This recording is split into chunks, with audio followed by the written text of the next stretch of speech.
Welcome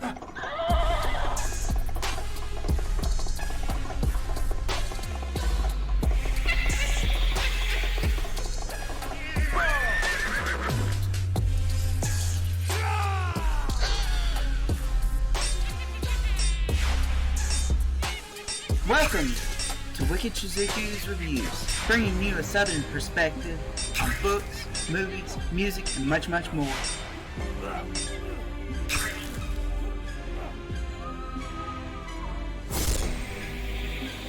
Stick around for a while, you just might hear something wicked.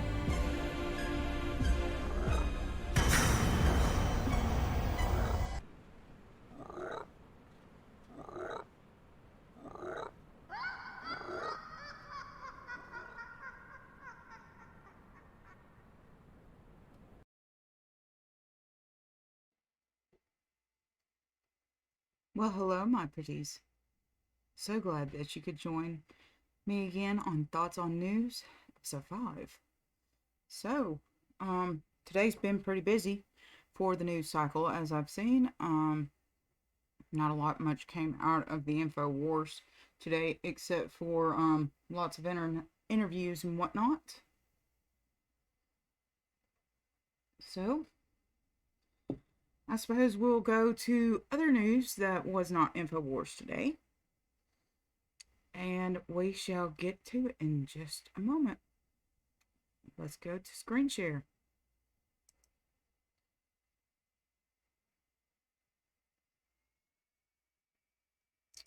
And this was very surprising today. I'm going to watch this short. Some people might have already seen it.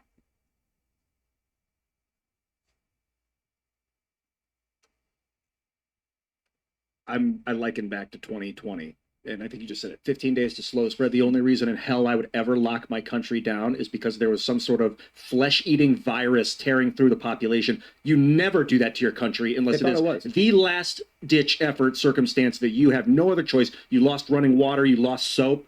In those situations, maybe, because that is the recipe to destroy your country, is to shut it down. Don't do that again. And don't make people put fucking dirty masks on. Nice. I'm sick of it, man. I'm fucking sick of it. I will not do it again. Thank you. I wonder how many people feel exactly the same way.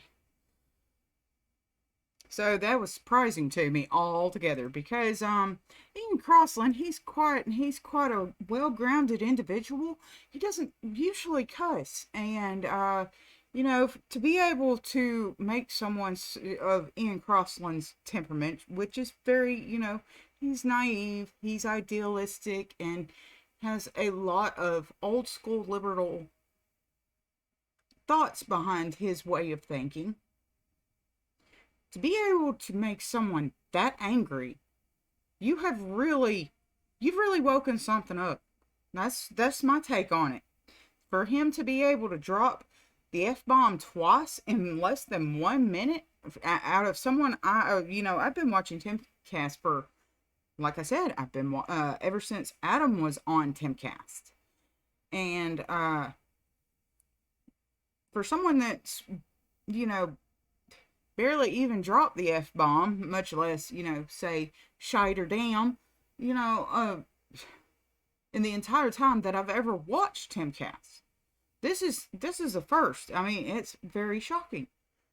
So, it's just like, wow, something has actually really got this guy very angry. And he's not, like I said, he's not an angry person at all. So,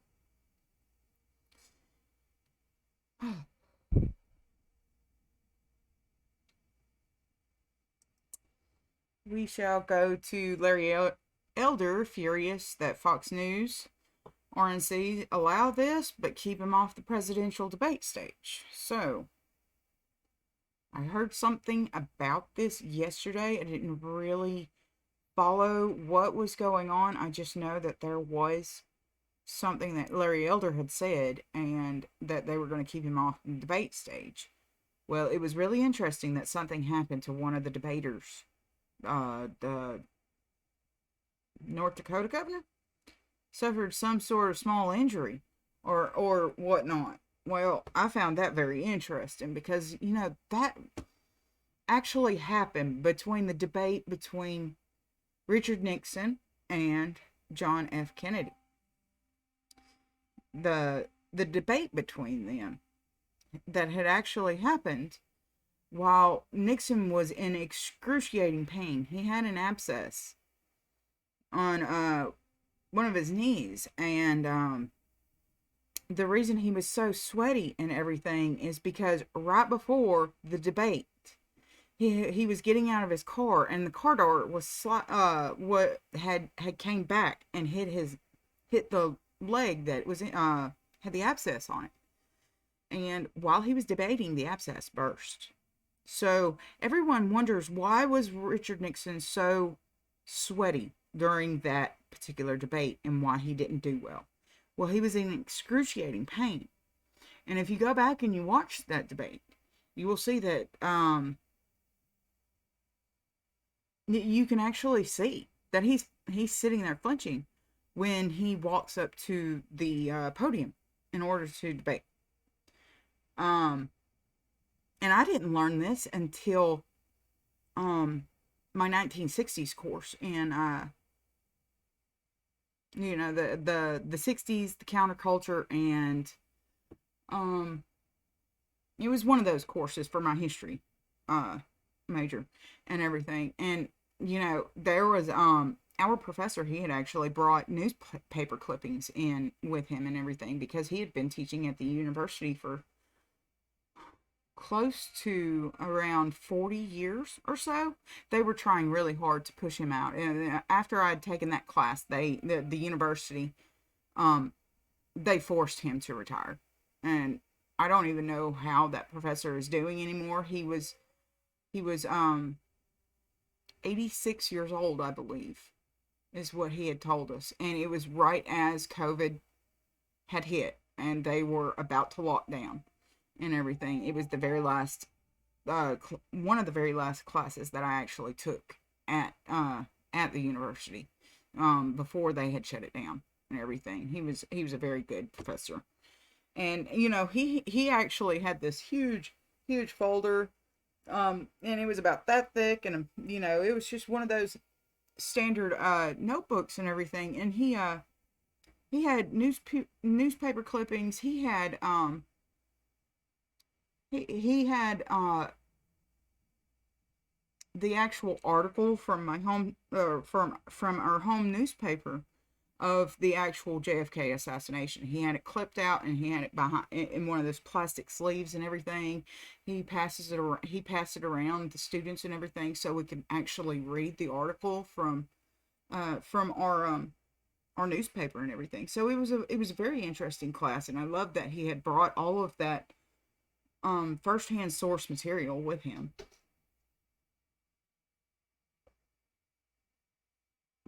So we shall get on to it, and we shall see what Larry Elder is so furious about.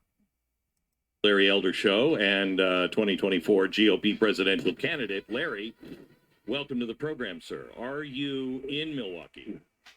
Of course I'm in Milwaukee. I'm going to be on that debate stage. I predict it. I'm not a betting man, but if I were, I would bet my house Larry Elder's going to be up there on that debate stage in some 12 hours from now. Oh, I hope you are right, Larry. I hope you are on stage. What is the message that you think needs to be there tonight? Well, regarding the reason they're keeping me out, Glenn, I've met the 40,000 individual donor criterion. I've met the fact I've got to have 200 donors from 20 different states. I've exceeded that. The problem is the last one, which is I've got to have 3 national polls where Elder is at least 1% among Republican and Republican-leaning voters. I submitted 3. As I pointed out in that little video, they rejected one, the Rasmussen poll. And they told me that it was, quote, affiliated with Donald Trump, close quote, whatever the hell that means.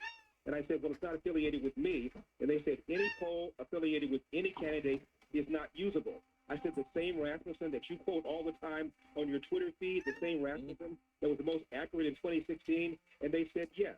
And then after that, Glenn, we turned in another one where I'm above 1%. So we turned in 4. The last one was turned in after the deadline, but I didn't realize they were going to reject one of the ones that I turned in. So as far as I'm concerned, all the criteria have been met. Moreover, my lawyer is the former chair of the Federal Election Commission. They 25 years ago put down the rule that sets forth the debate criteria. And they say that the RNC or DNC can set forth their own criteria. Once you do it, you have to follow it and apply it fairly to every single candidate. So they're applying it to 8 of them who are going to be up there, not Larry Elder, which means, in my lawyer's view, you're giving them an in-kind contribution of 120 minutes of free airtime. And if you look at the cost of airtime on Fox News, multiply it times 8, that means that the RNC could be facing, Glenn, a fine of up to $100 million for giving an in-kind contribution. And Fox News could also face a fine of $100 million by the FEC for giving an in-kind contribution. We're holding a press conference in 1/2 hour. I'm laying all this out. And if by 2 o'clock local time they have not determined that Larry Elder is up there, we're going to file that complaint with the FEC. Well, I wish you the best of luck. We'll be praying for you and hoping that you. That sounds like a good idea, Larry Elder. It's just my opinion. However, that sounds like a really good idea. You are up on the podium today. I mean, I think when the GOP selected their leadership here recently, they signaled who they were, and I don't have a lot of time for the GOP, quite honestly. I think they are they're becoming Democrats in every way. I mean, the super delegates happened because they didn't trust the American people. When Ronald Reagan was elected, all of a sudden the Democrats were like, we can't have just a regular schmo get up there, somebody that we haven't selected. And I really think the GOP is doing the same thing. They're doing the same thing now. Yeah. I think they are. And as I pointed out in that little video, you got one guy that offered a $20 gift certificate for a $1 donation. Another one offered a free country western concert for a $1 donation. Another one gave permission to people to go out and get other donors. I didn't do any of that. I did it the old-fashioned way, and I'm excluded, but those practices, which are corrupt, if not illegal, are okay. It's outrageous. And what I think, then, is they don't like Larry Elder because I make them feel uncomfortable.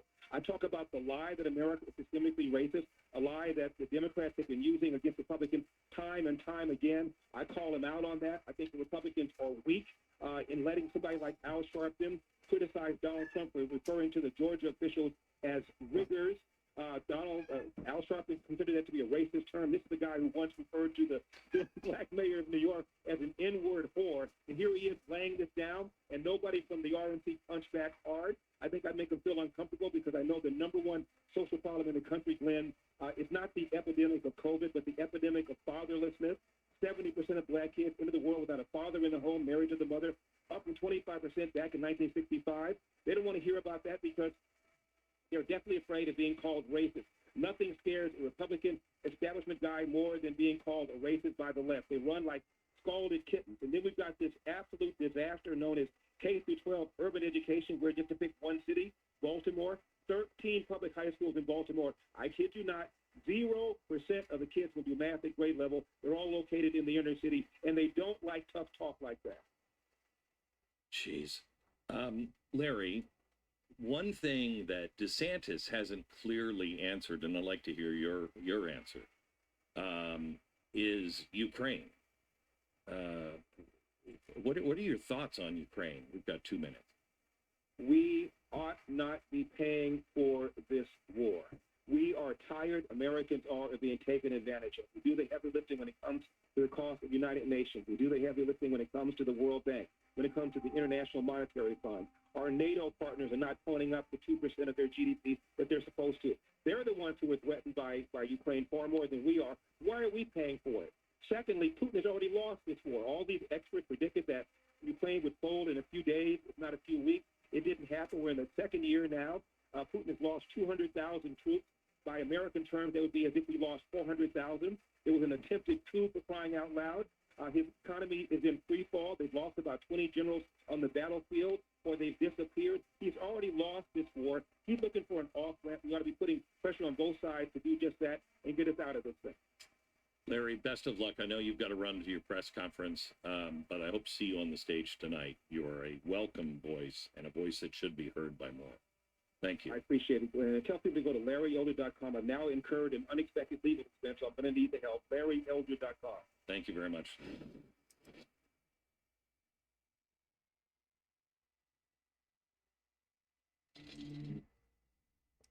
No living being should ever eat processed food for every single meal in their life. This is an amazing song, an amazing story. Yeah. So I watched Oliver Anthony's newest song last night, and my husband came in, and I was completely boo-hooing, boo-hooing like a baby again. And another powerful song from him. Very genuine fellow, I suppose you could say.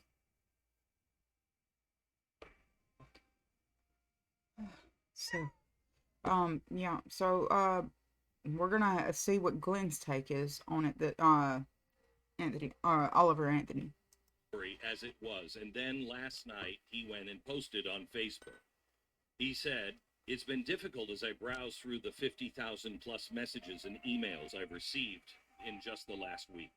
The stories that have been shared paint a brutally honest picture. Suicide, addiction, unemployment, anxiety, depression, hopelessness, and the list goes on. I'm sitting at such a weird place in my life right now. I never wanted to be a full-time musician, much less sit at the top of the iTunes charts. Draven, friend from Radio West Virginia, and I filmed these tunes on my land with the hope that it might, maybe, hit 300,000 views. Well, you I definitely still got don't it. believe what has went on since we uploaded that. It's strange to me.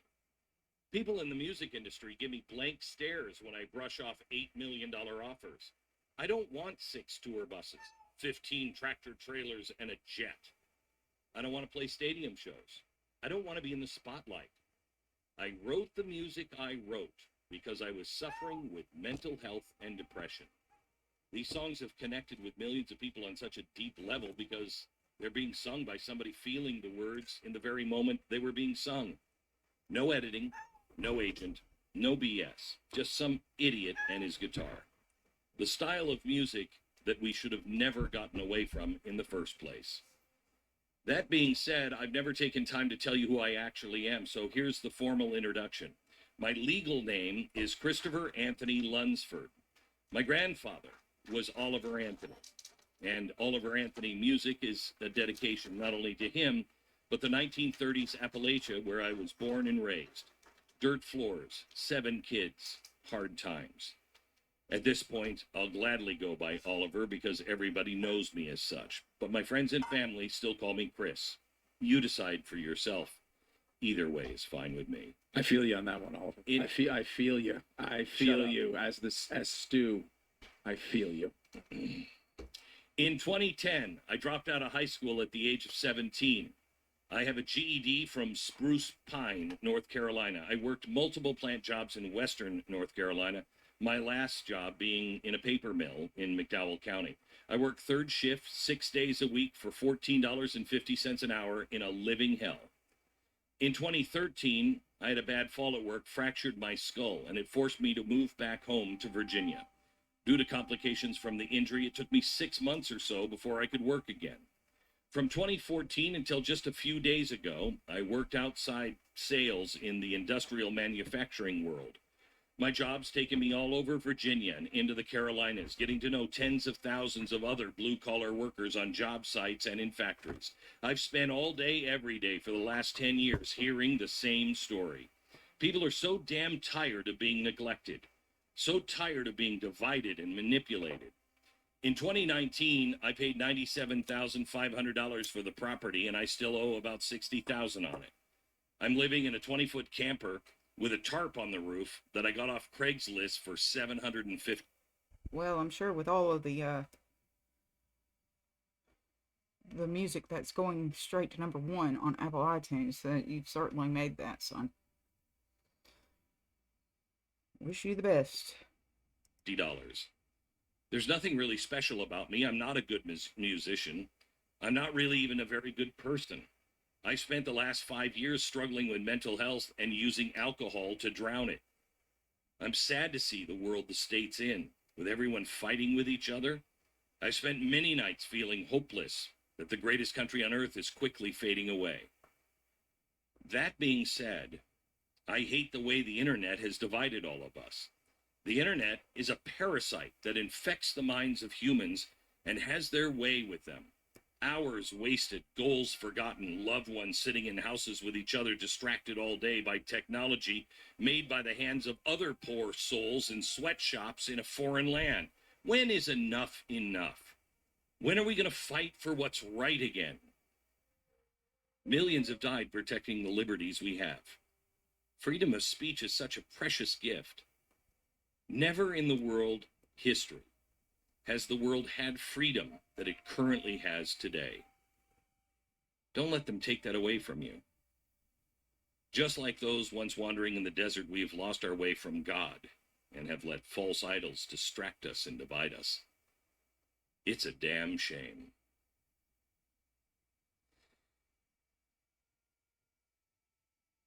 I want you to take his words at heart for a minute. That he only did this because he only wrote this song, not because he's a songwriter, but because that's in him. And he was struggling with something and he shared it. He didn't share it knowing that it would become this. He wasn't trying to do anything grand. He was just trying to solve a problem for himself. And then he shared. That's really the hard part. Sharing. Because we're all so afraid, and we're becoming more and more afraid of each other, because people are actively trying to destroy our relationships with one another, destroy our modes of communication, our empathy for one another. We look at people now, if we even look at them, as just, I don't even know, objects, because the real world has become real in the fake world. That's the world too many people are living in. They're living online. And we're not treating people. We're treating people like we treat people online. And everybody's feeling it. Everybody knows it. He's not just connecting. The reason why he has to be destroyed is because he's the average guy who's just in his own way let his voice be heard. I'm on this incredible journey this summer. I don't know where this is going to take me or take us, but I'm trying to solve a problem for my children. And I shared it on the air a few weeks ago. And it was just me just sharing. I wasn't trying to do anything other than just share what I was going through. And I can't tell you how many people have reached out to me and said, oh my gosh, I'm having the same problem. I don't know what to do, but I'm with you. I think this is what Billy Graham told me. That if people will just do exactly what the Lord says to do. And some people don't know what that is. Some people don't hear him clearly. I honestly, I think I hear him. I think I'm gonna die and I'm gonna get up there and he's like, dude, that wasn't me. More medication next time around. But I feel like I'm guided in some ways. You know, everything I do wrong, it's me. Everything that I do that's good is because of him. But Billy Graham told me, if everybody will just do their one thing, and they're going to think that it is no big deal. They're going to think, this is stupid. This isn't going to change anything. He said, it's as if the Lord is planning a surprise party for Satan. And the lights are going to come on, and we'll be just as surprised as he is. And the Lord will just go, surprise. And what we'll see in the light is that everyone doing just what they were supposed to do, nothing more, nothing less, has made this mosaic that we will all recognize only the God of Abraham, Isaac, and Jacob could put together. Hey everyone, Ryan from Hanks Belts here. Hey, I just wanted to show you real quick two of my favorite belts in the line.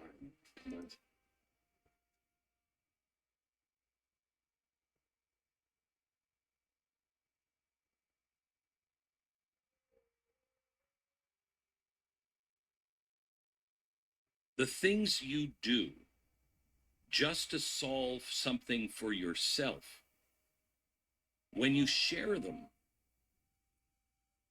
I think shocking things come out of them. We all think that we don't have anything important to share or anything important. We hide.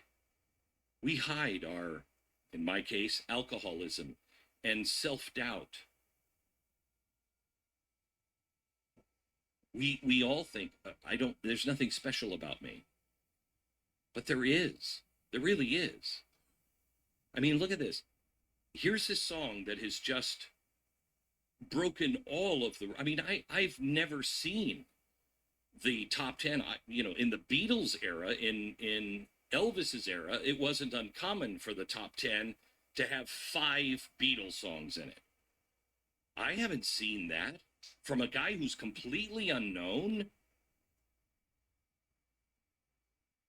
This is why evil is tearing us apart. This is why evil is trying to get us to not talk to each other. Evil cannot allow us to share what we really believe. Evil cannot allow us to see our common humanity, our common fears, our common problems, our common solutions, our joys, our wants. I'm convinced the first time I went over to Israel, I met with a bunch of Palestinians and I met with a bunch of Jewish people separately. And what struck me was they're saying the same things. I don't know why they can't solve this problem. They're saying the same things. I just want my kids to grow up in peace. I just want to go to work and be safe and maybe have enough to be able just to live my life. I don't need a jet. I don't need a big house. I don't need any of that. I just want my children to do a little better than I am. And that doesn't mean necessarily that they do better financially. We've put everything into finances. I've never said to my kids, you know what? Someday you're going to do better than I have. I've told my kids the whole time, good luck with that, because I won the lottery. There's no excuse, no reason I'm the success that I am. Here's what I want you to do. My dream for you is this: that you're happier than I am, that you have found peace faster than I found it. Others make us feel needy, make us need to follow our wants and to fear one another. Don't. Share the real you with people, and you just might be surprised, in the end, how much you've contributed to a better society. Hmm. In the beginning, God created the heavens and the earth. Damn it, Peterson. Turns out that a book. Joining me now is former House Speaker and Fox News contributor Newt Gingrich. He's also the author of the book March to the Majority. Newt, good morning to you. I have to bring up something to you. We talked earlier about Ronald Reagan, and there is this great piece in the Wall Street Journal, and the title of it is "What Would Ronald Reagan Tell the GOP Debaters?" And in particular, it says that the left sees people as groups, but if you're a Republican, you see people as who they are, which is individuals. What are you expecting tonight, and what do you want to see? Well, what I'd like to see is a focus on what they would do if they were president to help the country, and where they would take the country on issues like affordability, on issues like the border. You just had a terrific piece on New York, and as usual, Congressman Malefakis was terrific. There are really substantive things we need to be dealing with. The piece you just did with the mayor of San Francisco. San Francisco is collapsing as a city. Stores are leaving. People, ironically, federal employees are being told not to go to the Nancy Pelosi federal office building because the neighborhood's too dangerous. There are a lot of serious, real challenges. What I'm afraid will happen is that everybody will get involved in talking about President Trump's legal situation, and he'll take, while he's not. Well, see, one thing that I wonder here is why hasn't the federal government, or when Trump was still in, why didn't he order unfunded mandates? After, you can mandate, and then you can mandate to defund on the federal level.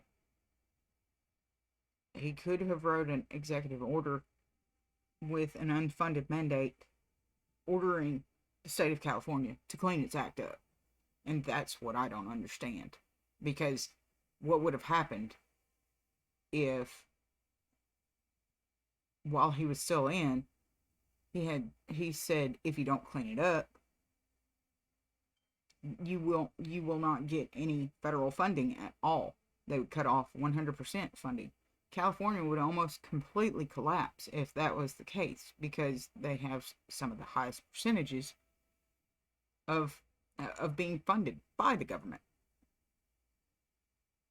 I just don't understand that bit and why they didn't do it, and still don't. Not there, they'll take over half the debate time. I think that would be a mistake. I hope that the questioners don't go down that road, and I hope the candidates don't go down that road. Well, it's interesting, too, because that same piece I mentioned about Ronald Reagan, it also says the current cast of White House contenders are engaged in unconstructive outrage rather than offering a clarifying pathway to reclaiming our government. I thought that was a really good line. There is some controversy happening around this I want to ask you about. So GOP presidential candidates Larry Elder and Perry Johnson. So I really don't agree with any of these numbers. I think Ramaswamy is already in the number 2 position, and Tim Scott would be in number 3. But DeSantis, I think he's around number 4 or 5 right now. I mean, even Nikki Haley seems like she's more popular on polls that aren't taken seriously. Are now threatening to sue the RNC because they're not allowed on the debate stage tonight. They say they've met the requirements. And then you've also got the Miami mayor, Francis Suarez. He didn't make the stage. He says, I'm sorry that this debate will not include my perspectives from the largest growing voting bloc in our country, young conservative Hispanics. And then Governor Glenn Youngkin, by the way, is still dodging questions from Fox News Digital about a possible run for president. Listen to this news. You're ruling out a 2024 run? We're focused on 2023, and there has been no confusion. The most important election in the nation, I believe, is Virginia this year. A lot to react to, Newt. Go ahead. Well, first of all, I think Governor Youngkin's doing the right thing. He has a huge tax cut in comparison to the Democrats who want to spend it on government. He has a very strong voting program underway to get Virginia Republicans to go out and vote early. He's really working to win control of the legislature, and I think that's where his focus ought to be. And I don't think this is a time for him to try to be in a debate stage. The other guys, I don't know whether any of the 3 you mentioned actually met the requirements. I suspect if they did, they'd be on the stage. But the requirements were very clear. They were outlined very early. I think that Chairwoman Ronna McDonald did a good job of saying, look, if you meet these standards, you'll be on the stage. If you don't meet them, you're not going to be on the stage. So I'd like to know, where's the evidence the 2 of them have that they met the standard and are somehow being excluded? I don't know. My guess is they didn't actually meet the standard. It's a great point there, Newt. Channel Ladesher's on set with me. She's got a question about Ronna, actually, for you. Hey there. So I know that you endorsed her for her second term as RNC chairwoman. And even if you're arguing that these rules were clear, would you argue that these rules were not gamed? For instance, you have Governor Doug Burgum, who's on the stage, who essentially bought his voters, or who bought his donors, right? Offering this, if you donate $1 to my campaign, you get $20 in a gift card. Does that feel like it's an honest interpretation of the rules? Do you think that's what Chairwoman McDaniel wanted from this, or is he just gaming the rules? And do those need to change next time?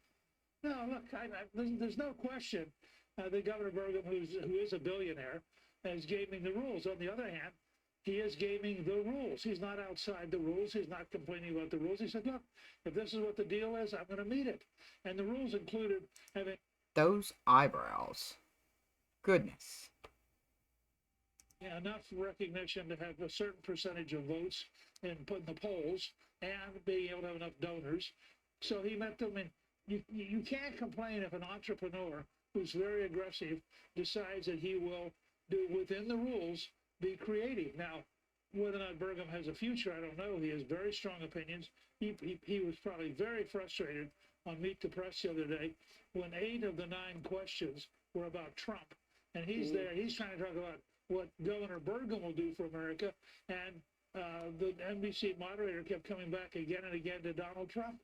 And that's what I hope will not happen tonight. Let's hear from the 8 candidates that are going to be on that stage and what they have to say to the American people. By the way, before you go, I do want to ask you about the former president. This Georgia case, that judge that's overseeing it is allowing cameras in the courtroom for the arraignment. He's going to surrender to Fulton County officials tomorrow, likely to... Wait. They can't do that. If it's a federal court, they can't have cameras in there. So is this county? Tomorrow night, his bond is now set, we know, at $200,000. Here I go asking you about the former president, but can you respond to that before you run? Yeah, I think the whole thing in Fulton County is in total outrage. I think the indictment itself is an outrage. I think it's an absurdity. I think to take a law which is designed for the mafia and for drug dealers and to apply it to politics should frighten every single American. We don't have the rule of law, we have the rule of power. And they're trying to use their power in a way which I think is totally unconstitutional and which the Georgia legislature should have a special session and should investigate exactly what her behavior was. Why did she move on Monday?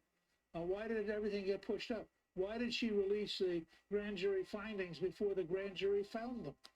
They literally were released before they were voted on. So I have a deep sense that the Fulton County case is a total fraud, and my guess is in the end the Supreme Court will throw it out. Newt Gingrich, thank you so much for being here. A big day, a lot to look forward to, a lot of issues. It's always great to have you on the show, Newt. Thank you.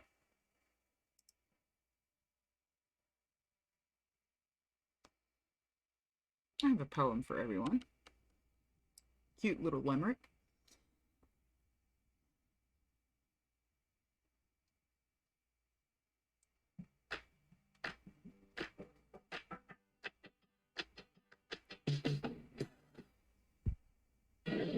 Hold on a moment. It's titled, He Has No Sympathy. There once was a man named Newt, and he wears a very nice suit. He's a debate whiz, which others would completely disagree with. That very intelligent man named Newt. So,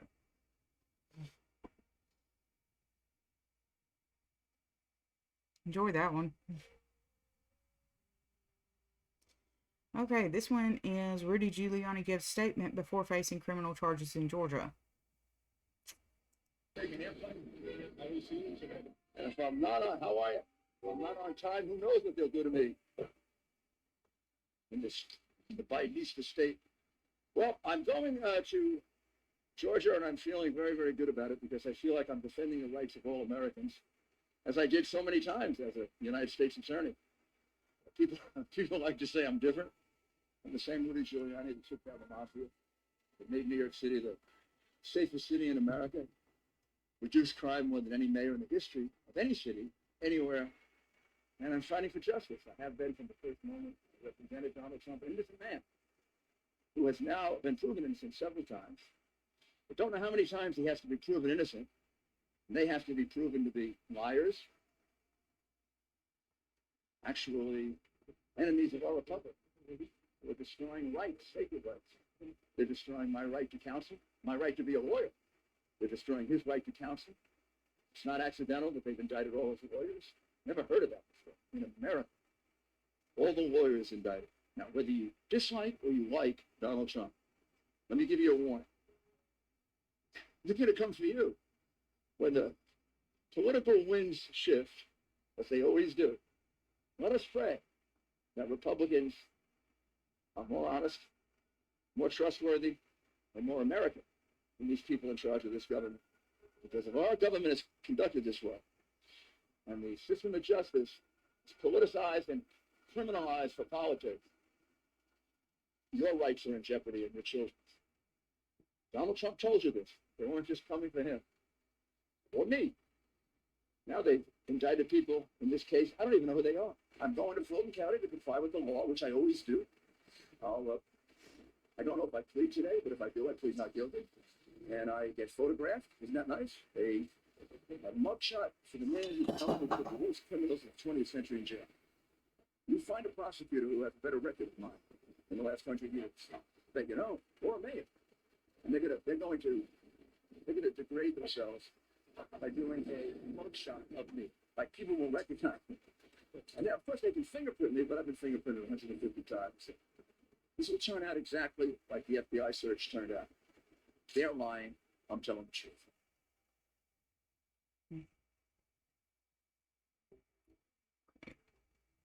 We have entered what some people call a new Cold War.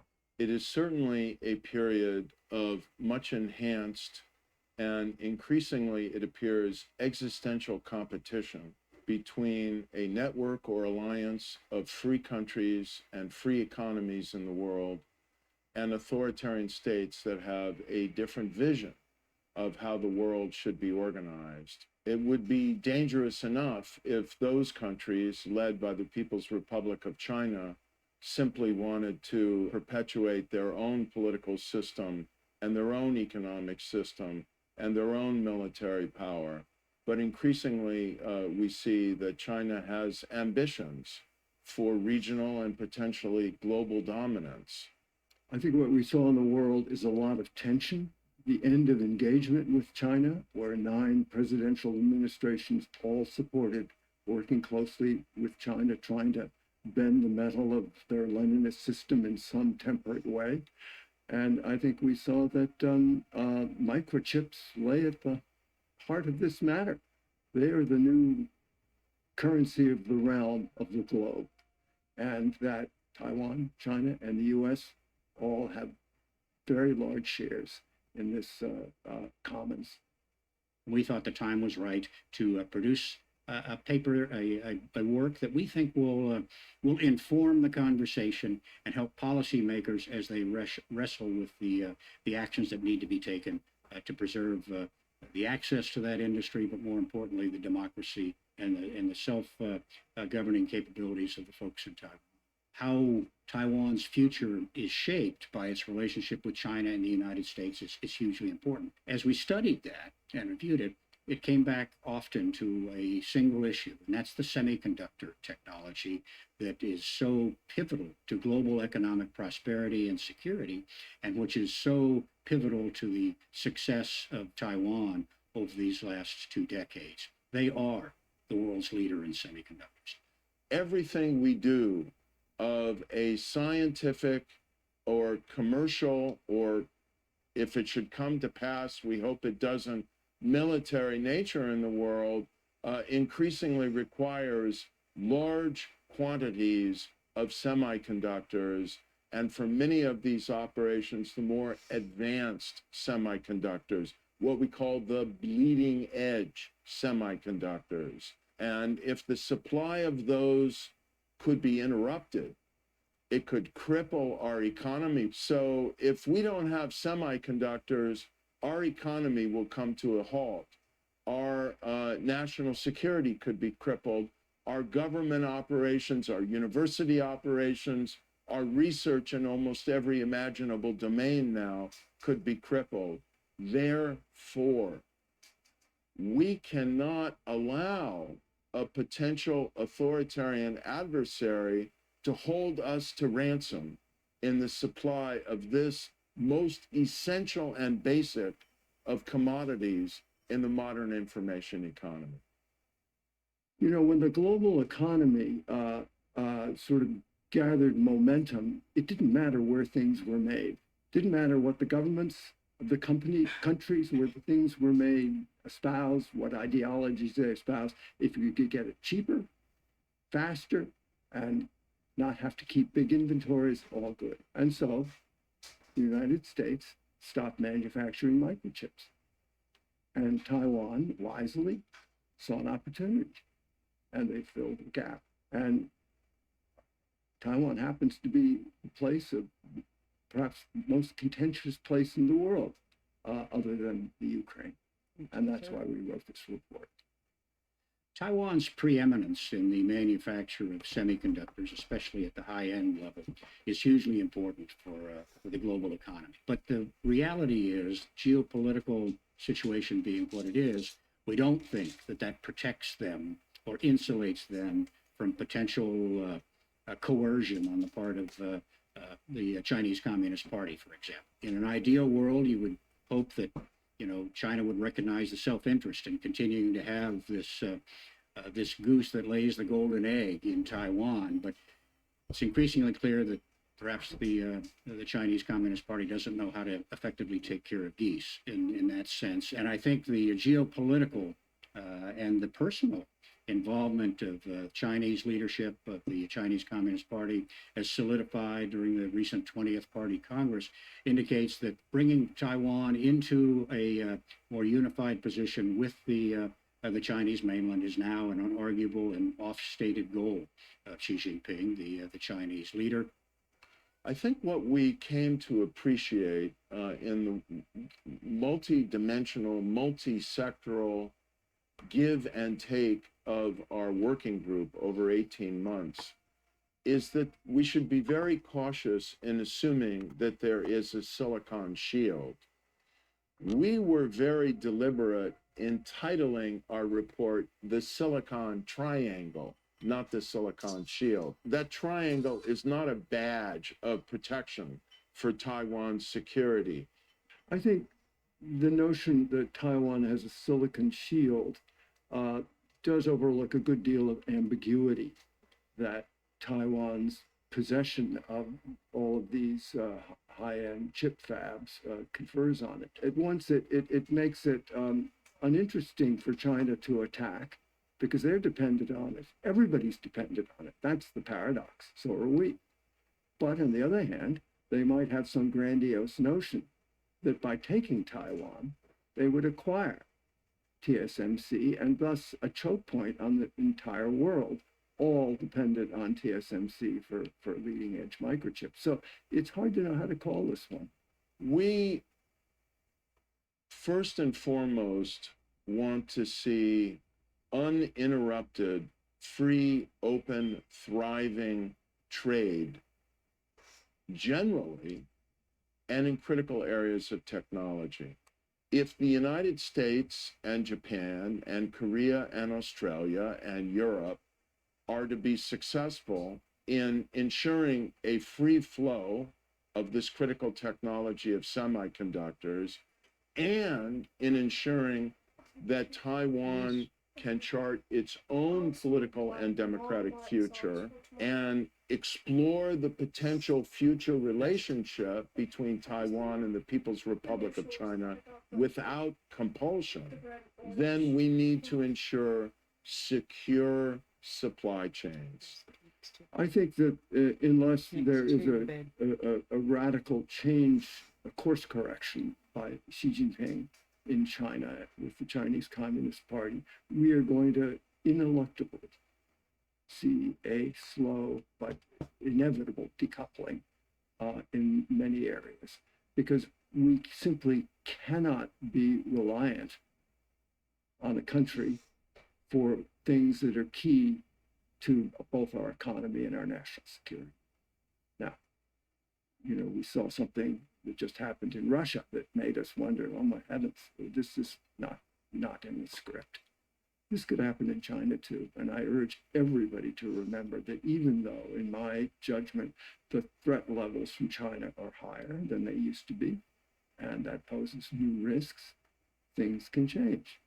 And China has within it the capacity to be very different. But under Xi Jinping, I think it's increasingly unlikely that he will be able to make such a course correction.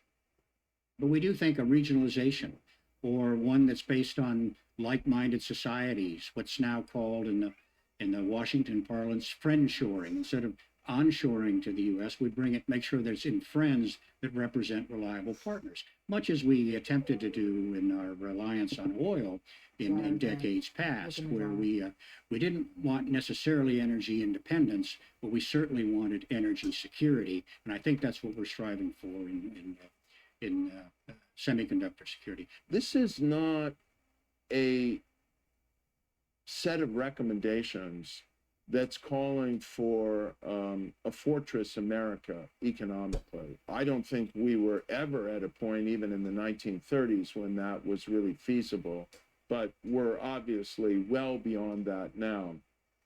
Economic isolationism is not possible and it's not desirable.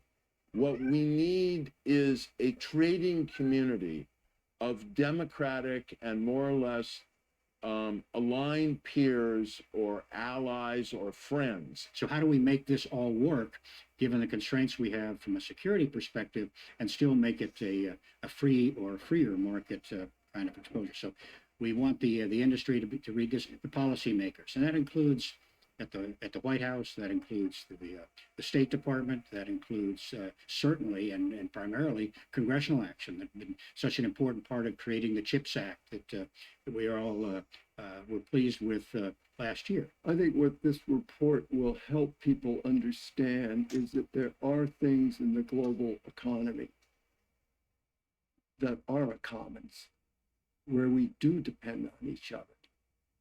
And that in these dependencies, political systems matter. And you can't avoid it. You can't just say, don't talk about ideology, just give me the chips.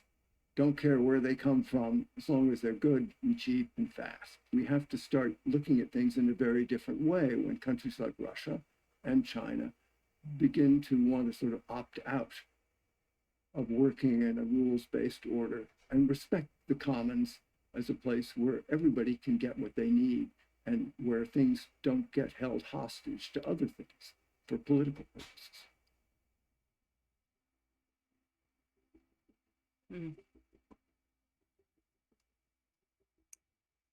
And that was brought to you by the Hoover Institution. Okay. So I will be right back. Sorry of having to leave the screen so many times today. I will be right back after this short break.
Okay, I'm back. Sorry about that. Having to go on so many breaks and get away from the camera for too long tonight. Okay, so I'll get back to it. Okay, I'll see you when you get back. It's okay. I'll get it later. I'm recording right now, dear. I'll see you when you get back. Thank you.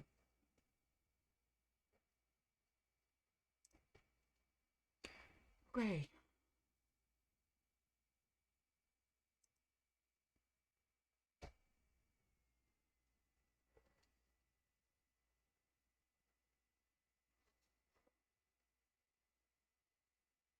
Over the past 6 months, we have been investigating as well as exposing the truth behind all of these food processing plants that have been catching on fire. I'm glad. Good.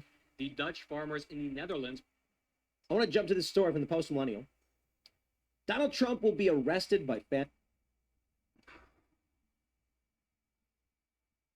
Willis on Thursday in Atlanta. He says, I'll be going to Atlanta, Georgia on Thursday to be arrested by a radical left district attorney.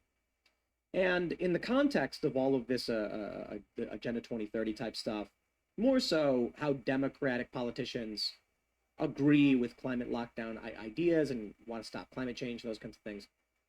The future I envision with an unobstructed Donald Trump is secure borders, you having a job somewhere, factories coming back, and kind of the older way of doing things. What Democrats want, and I mean this literally, I'm not going to use any euphemisms or conspiracies, like literally when they talk about climate change, they want a reduction in fossil fuels. They don't want factories. They want to outsource. They want you to, I don't want to say own nothing and be happy, because that's more World Economic Forum. But they very much want you to live in your cubicle box and just be told what to do and do what you want. And many of the people in cities seem to be completely okay with it. Donald Trump is an inversion of that. And for that, he is their biggest threat. So, of course, Trump will be arrested. But we do have more news on this. A second Georgia lawmaker is seeking the impeachment of rogue District Attorney Fannie Willis. So with everything we've talked about so far in terms of degrowth and Agenda 2030, climate lockdowns, COVID lockdowns may be coming back, it is not a foregone conclusion. There is a very clear path to victory, and I think it is the obvious path to victory, and I think it is the likely path to victory. I think it is the likely outcome. Donald Trump only lost in 2020 by a margin of about 42,000 votes in 3 states. I think it is unlikely they screw it up this time. Trump has already said we need a ballot harvesting operation.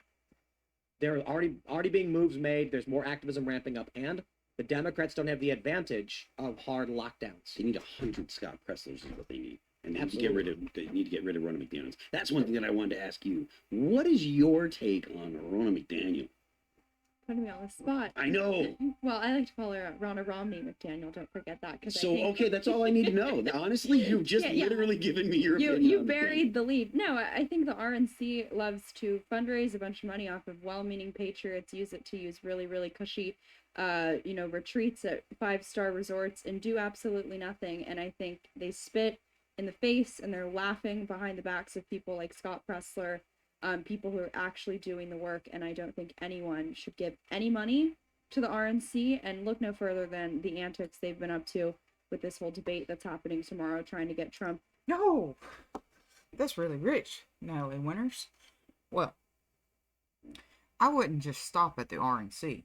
I would stop at absolutely every single subscription, other than your absolute, your absolute go-tos, such as I don't know, something that you might watch or something on the regular. But if you're paying for cable television, honestly, if you have a smart TV, you don't even need that. You just need a decent internet connection, and that would cut the need for even needing cable.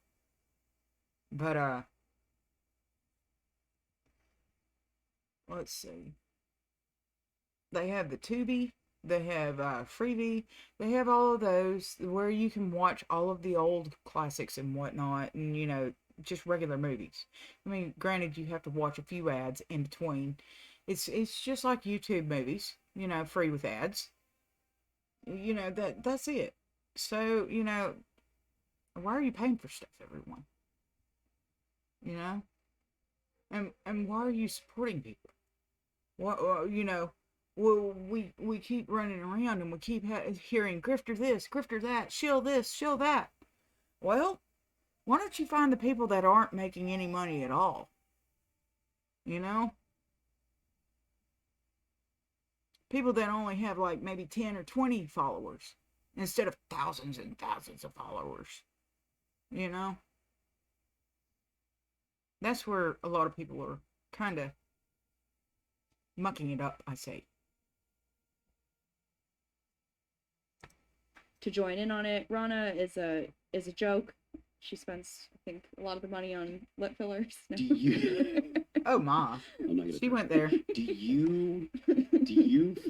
Why do you feel like Trump got behind her? Or what do you think he was thinking? Because I think Money. that was probably one of the worst things that he did since he's been out of office, is actually putting his support behind Ron McDaniel. In my opinion, she's the biggest person at fault for allowing the Democrats to just outperform them, to outpolitic them. It's like on the ground game that the Republicans had was such an Yeah, because there was a lot less ads for President Trump from the RNC. Yeah, I can definitely tell that one. She definitely did not put out the ads for President Trump like needed to be. She was running the Senate and the representatives, because they almost lost Mitch McConnell. Might have been a better thing if we did lose Mitch McConnell, but that would have tipped the Senate in favor of the Democrats more so than it is now.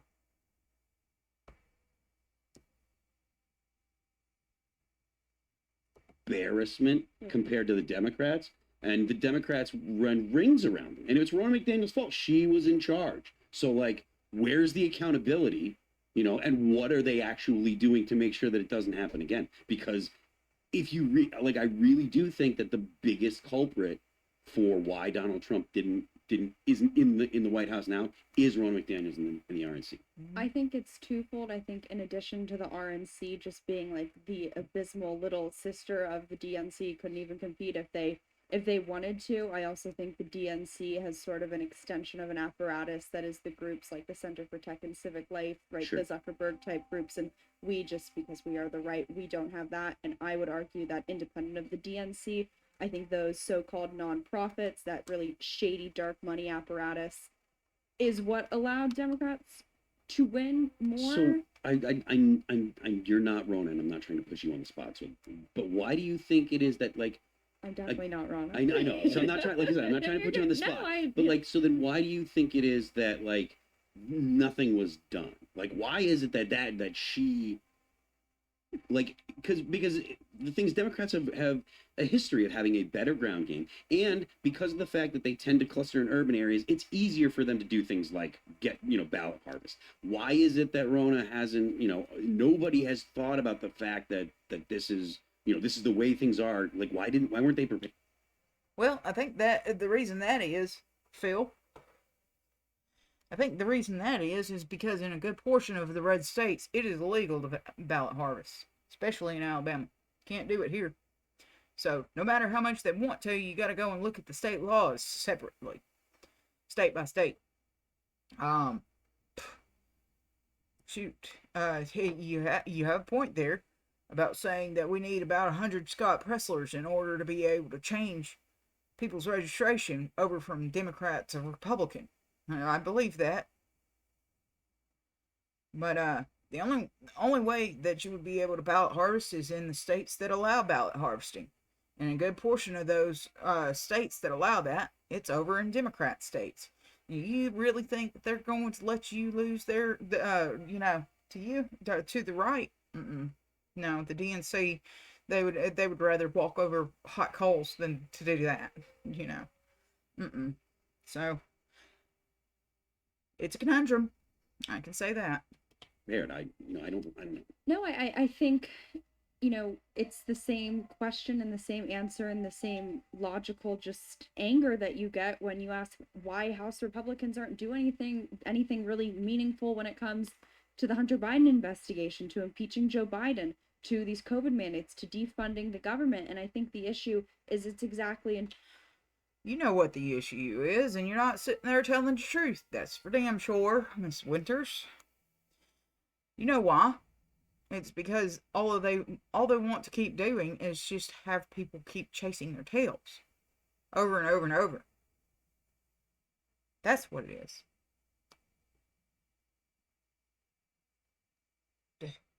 Precisely people like Ronna, who really to their core, yeah, maybe they're Republican, but they're not really conservative. Again, I was going to say Trump supporters, MAGA type, but I know that for some people that might not necessarily be what they identify with. But I think these are people who are very okay with the status quo, because the status quo means that they retain their power. And I don't really think Ronna cares if Republicans lose elections. I just think she wants to retain her position. Phil, would anybody go watch the Harlem Globetrotters if the Washington Generals won? They'd be. I would buy tickets to the next game. It would be interesting, yeah, to be completely honest. But I hate to break this to you, Phil, but the Generals, they're meant to lose. I mean, I wish that we had a legitimate opposition party. How about that? It looked like we were Turning Point USA. Charlie Kirk, I think they were. Who was it? Harmeet Dillon running against. Yeah, Harmeet was. I thought And Harmeet don't was forget Mike going to win. Lindell. No. Oh, they both were. Yes, Mike Lindell was. The energy in the room was electrifying at Turning Point when we were talking about it. Harmeet was there, and I thought like.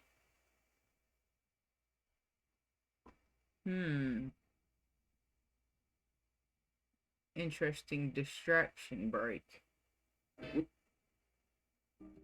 If anybody has a big dog and they want to have freedom of the big dog, I don't know how else you do it. And Halo is the answer.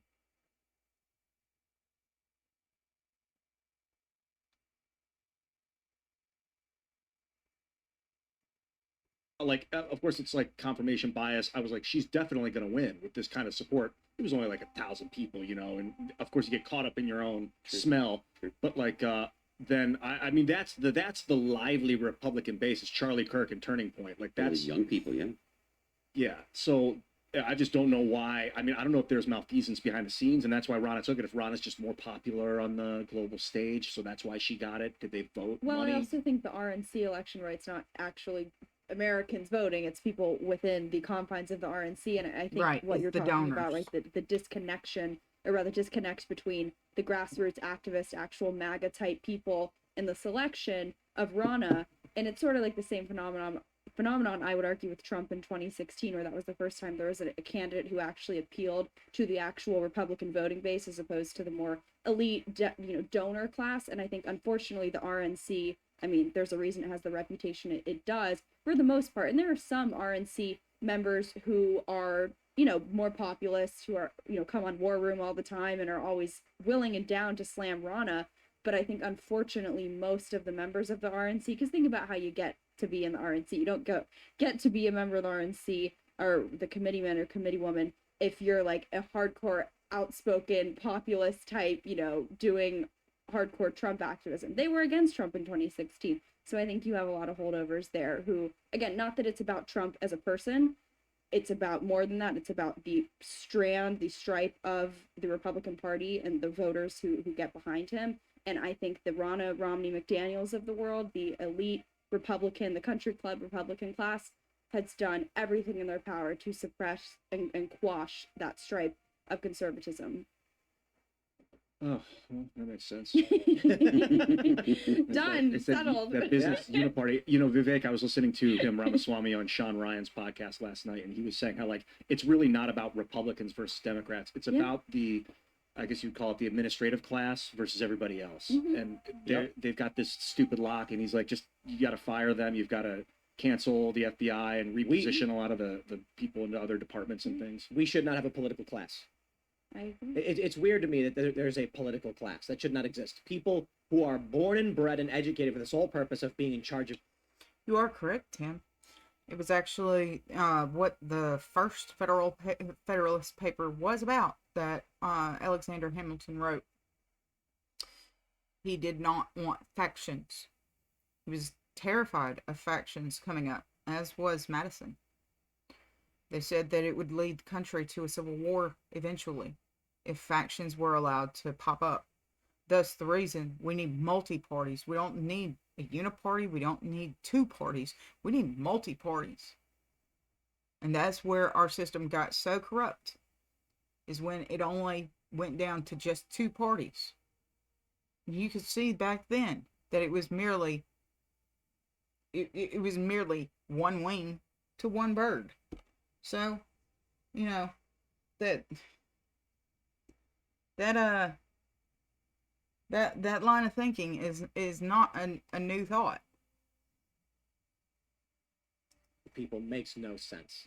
I'm sorry, that's how it maybe used to be with lords and stuff like that. But now this is supposed to be a country for, of, and by the people, which means it's supposed to be a person who is running for office. Here's why, here's my experience. Instead, perhaps only because of the natural tendencies of man, people who, carpenters, plumbers, electricians, taxi drivers, you name it, astronauts, which is like, look, I don't want to deal with these policies. Can we just get someone else to do it? And that's how it happened in the federal government. It came from laziness, according to Vivek. When he was on our show, he was discussing this about a month ago, that the people in Congress just didn't want to do the work anymore, so they outsourced it to the what do you call it? The Federal Reserve. Yeah. They create these external things to do their work that they should be doing. That's because if they take votes and if they vote on the record, they have to answer to their constituents. Mm-hmm. If they pass the buck to someone else, they can be, well, I didn't do it. So when Congress people go back to their areas, they can be like, oh well, I. Yeah, that what he's talking about is this specific thing that happened when Davy Crockett was in office, and he went back and he was trying to be re-voted in. He was he was stumping to be reelected, and an old woman had said, because you voted on a bill in order to be able to help another community out, you forgot about your community and how that hurt our community when you funded that relief fund with that place. You weren't thinking about your constituents, and he got voted out because of that. To my understanding, I will have to check again, but she said, because you weren't thinking of us is the reason you won't have my vote again. So that was pretty powerful, and it has came down through history as an example of how our representatives should act and who they should act for. They shouldn't be acting for their own interests. They should be acting for their constituents and the people that they represent back at home. And they shouldn't stay there so long that they forget the people. I tried, and I told you I wouldn't. I've tried to, but it didn't work. So because this is how it goes now. It's all about getting the less they're responsible for, the happier they are, because it's more likely they'll win re-election. So taking responsibility for the actions is a huge part of why they outsource it, or why they've been 100%. trying to. That's why they did it with Donald Trump, with the not Donald Trump, with George Bush when it came to the Iraq war and stuff. They gave him the authorization for use of force. They're supposed to declare war. They didn't actually. That's what makes the Iraq war illegal, is the Congress doesn't have the authority to give the president the authority to make war. The president can react, so that the president can send the Marine Corps to, to save American lives or whatever. But the president can't conduct war. But Congress is supposed to declare war if we go to war. When Congress gave the president that power, they didn't have the power to do that. So that means that the president didn't have the power because Congress didn't have the power to give the president the power. So when the president ordered all the troops into Iraq, it was illegal because he didn't have the legal authority. The authorization for the use of force is an unconstitutional document. It was an unconstitutional law. So is the Federal Reserve Act also unconstitutional legal? The Federal Reserve Act is unconstitutional. There was an amendment that I believe was improperly ratified that was for the Federal Reserve. But the Federal Reserve, there are people that will make the argument that it is unconstitutional because it's not outlined in the Constitution. But there are also people that are going to say that the necessary and proper clause This was actually argued about in the Federalist Papers, but by Hamilton, the need for an actual bank. The not the Federal Reserve, but the actual bank. And it came down to it that President Jackson, Andrew Jackson, when he was in, he had vetoed the charter being renewed for the First National Bank, and that was really big stink, and it was one of our first financial crises when the bank collapsed and it lapsed and everything. It was one of the things that started it started the process of what escalated up to the Webster-Hayne debate, while they were adding all of these states and everything, because what they were also doing was taking on those territories' debt as well. Thus the reason when it came to annexing California, there it is. They had enormous debt. One of the big ones, along with was it going to be a free or a free or a slave state? And everyone likes to make the argument that it was because of slavery that it, that Civil War occurred, when in actuality what it was the argument of the annexation of California. And it comes to also bleeding Kansas as well, and them bringing in Missouri and Maine and California. So that was mostly of what the Webster-Haynes debate was about. And their debate was not able to, it was able to stave off Civil War for a little bit longer, but it was after both of them had exited that it just kept escalating. Allows for it. Thanks for watching this clip from the Timcast Okay, another Timcast clip here. The Hebrews created history as we know it. You don't.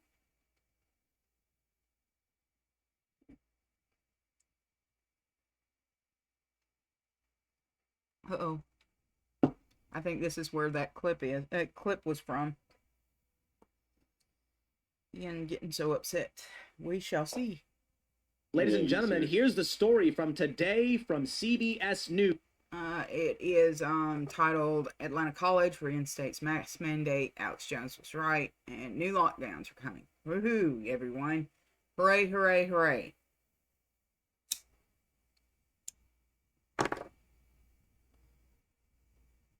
And like my last episode, I won't be masked again. I'm not locking down again.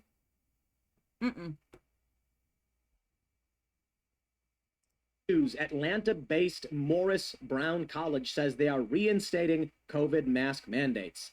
Lionsgate reinstates mask mandate in parts of Santa Monica office following COVID outbreak. And don't forget, the New York Post. Amid summer surge of new COVID variants, should we be wearing masks? No. You've also, no.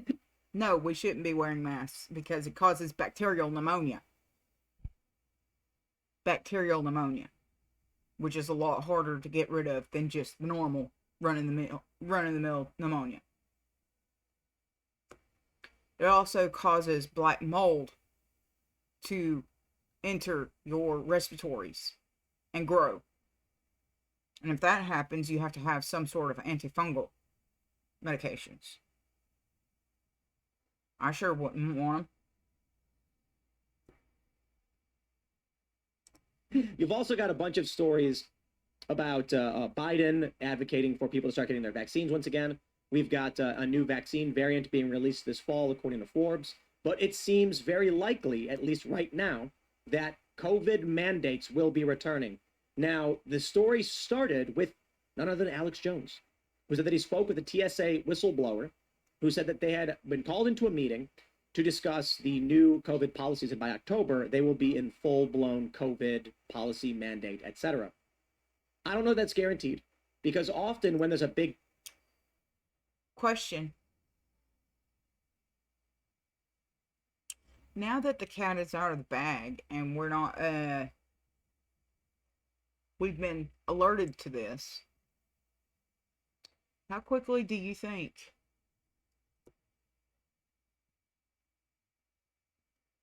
the federal government will backpedal on this? Because I don't think they will. I honestly do not think that they will.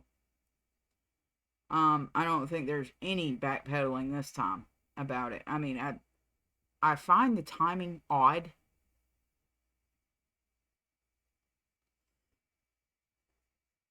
And wonder if it's because of the primaries. And then they'll lighten it after November. Or are they going to keep us in lockdown all the way until the general election? That's over 18 months. I don't think people are going to be able to even survive this time financially. The first lockdown was bad enough. Another one, it just might. It just might. For those that are still in the herd of sheep, watching CNN and MSNBC and watching all of the mainstream media, I think that I think they'll finally wake up. But will it be in time or will it be too late? Who's to tell?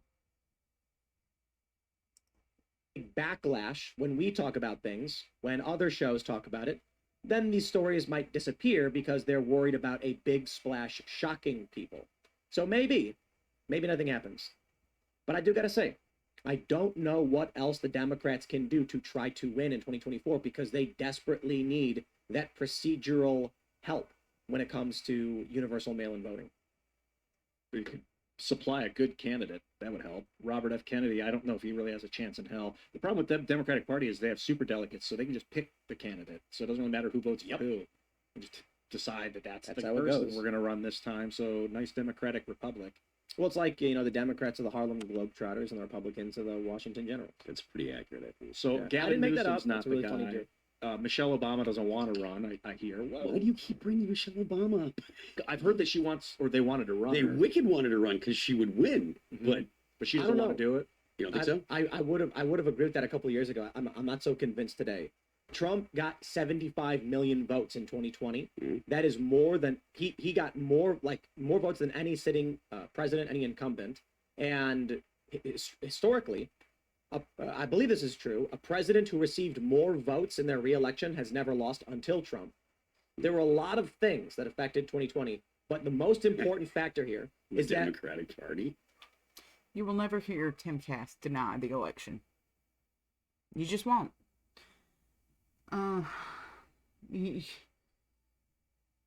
Was it stolen? Well, from watching the Crowder restreaming, he was streaming it that night, and then all of a sudden, all of these particular states saying that they're stopping the voting, I was like, oh yeah, they're doing it now. That was just my opinion. Still is just my opinion. But I can wholeheartedly say that I know that I watched the numbers flip right there on Brett Baer and Pete Hegseth covering it. And when they called Arizona, I was like, yep, that's it. We're done. When they called it for Biden, I was like, they're bought. And that's all you had to, the simplest answer is the answer sometimes. And that's what was screaming to me on that. And I was like, oh, just get ready for the circus now, because here we go. Nancy said it herself, that they, if they had to bring someone fumigate the White House, they would. They were going to get him out, whether he liked it or not, whether the voters liked it or not.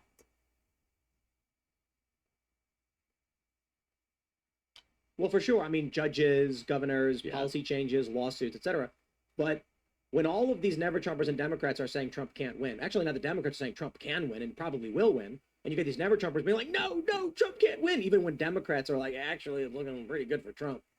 Donald Trump lost by only about 42,000 votes in 3 states. Yeah, he can easily remedy that. And especially with Joe Biden's failures, my concern with these COVID lockdowns, not so much my concern, but what my thinking on them. Well, I mean, come on, Tim. I have a problem with 81 million votes, more than Barack Obama. That's completely absurd. It's just not possible. And then what about the Viagra jump? That wasn't natural either.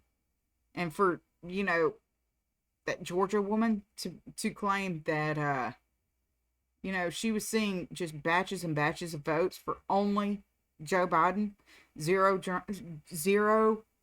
votes for Donald Trump, and 0 for Joe Jorgensen. I mean, even Joe Jorgensen had 0 in some of these vote dumps. I mean, that's where you're going to find it, is when you're looking at the third party's votes. And Joe was outside of, Jorgensen was completely outside of it. She ran as an independent, right? You should be looking at the independent votes, and she should have been the one that was bringing all of the screaming up. Because if we had gotten to a specific percentage, everyone, for the third party vote, then we would have a third party. I think it's 13%, or I think that, they have just bumped it back up because they got so close to the 13% with Gary Johnson that they had to up it to 17% of the popular vote. So where are the numbers for Joe Jorgensen? That's what I'd like to know. Or either where's the numbers for Kanye West? Anybody? I'm waiting. Bueller? Fry? Cry? This, I'm not so convinced it'll get as bad as many people think, because Joe Biden's president. Democrats have the Senate. If they start locking things down and forcing mandates on people, it's Joe Biden's fault. Maybe that's opening the door to bring in a Gavin Newsom or something, because they can't run Biden. But this will not help Joe Biden. I think the easiest way to kind of view all the actions that Democrats do is through the paradigm of obviously accusing your enemies of what you're guilty of. Yeah. And I think what they will do, and this is just me spitballing here, is that Joe Biden's going to take the 25th. For so long, they accused Donald Trump. And because of the nationality question, or the naturalized citizen question, because of Kamala and her parents not being natural born citizens here in the United States, she's not going to be able to take it. So I think what's going to happen is McCarthy's going to step up after Joe takes it.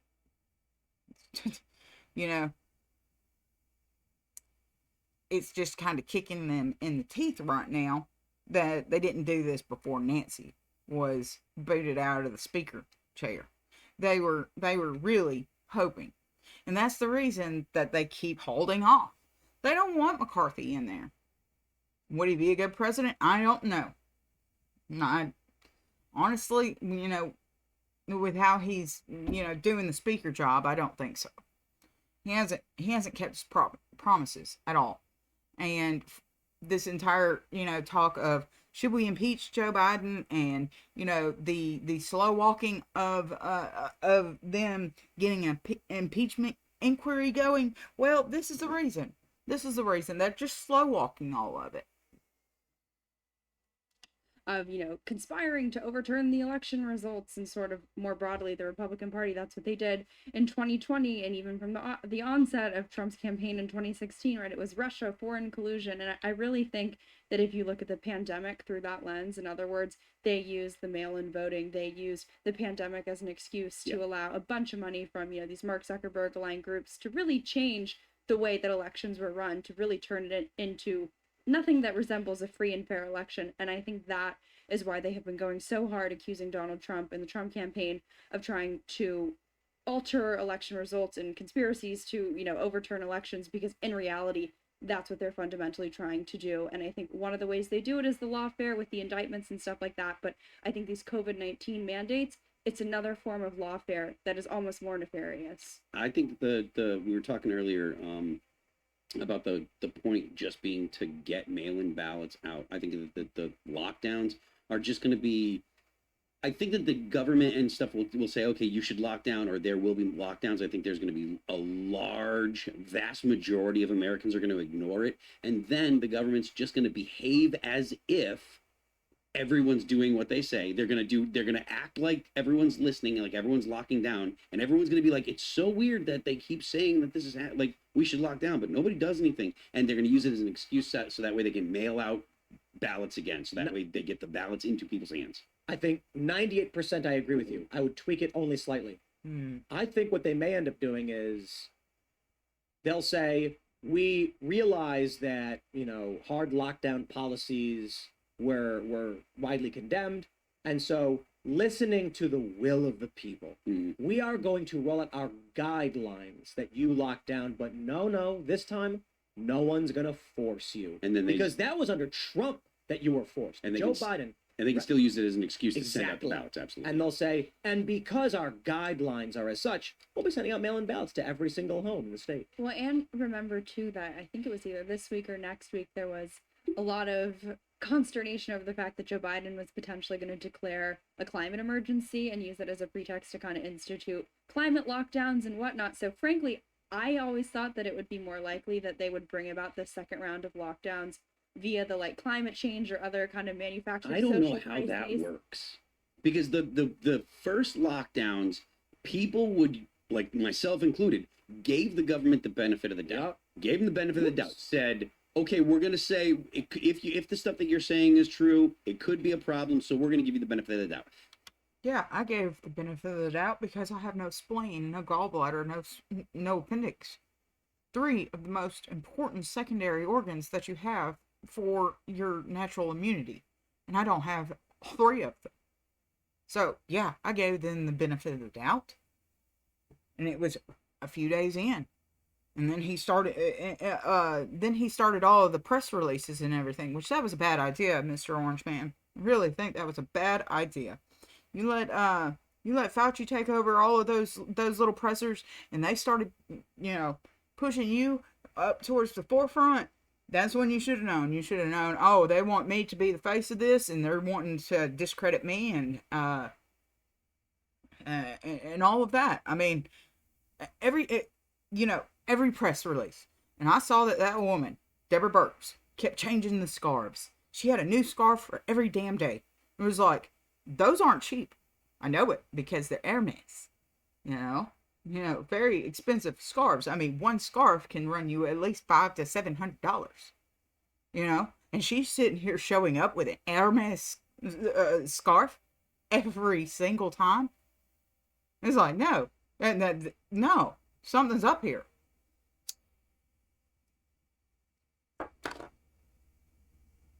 And to top it off, it was Mike Pence who was in charge of the task force. Why did they push Trump into the limelight for that? It should have been Mike Pence that was giving the daily reports. How on earth are they going to convince people that are adults, that are 35 and older, that have been seeing climate alarmism for their entire life? How are they going to get those people to actually believe that this new issue that they're bringing up is actually worth locking down for? And you have to stop. How do they do it? Easy. in the military. I dipped the entire time I was there. A lot of us did. One of the things about dipping is that it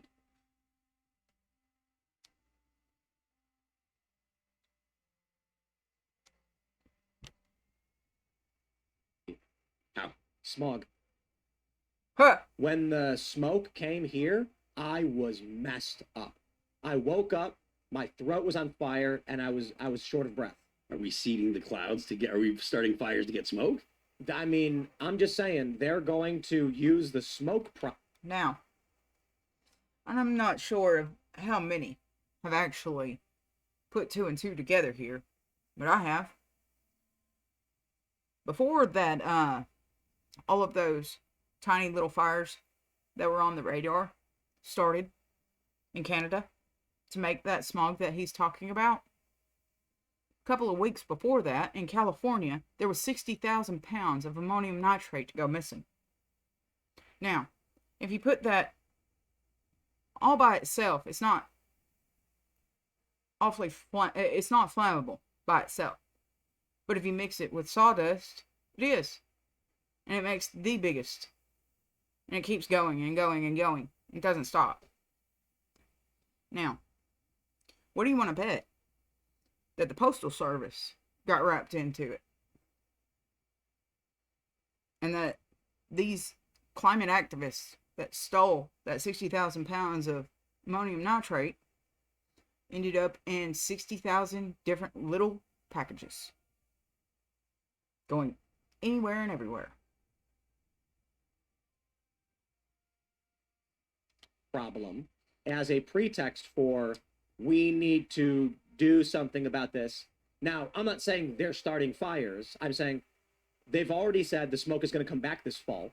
Surprise, surprise. Yeah, because of their because of their particular policies that like allow for these rainforests to not rainforests, but forests to build up a loam that eventually get burned. Yeah, exactly. I mean, John Podesta literally said the Maui fires are because of climate change, so they obviously are using all these crises to. They're going to. It's going to have to get widespread, but not so extreme as Maui. But when you have that smoke was brutal.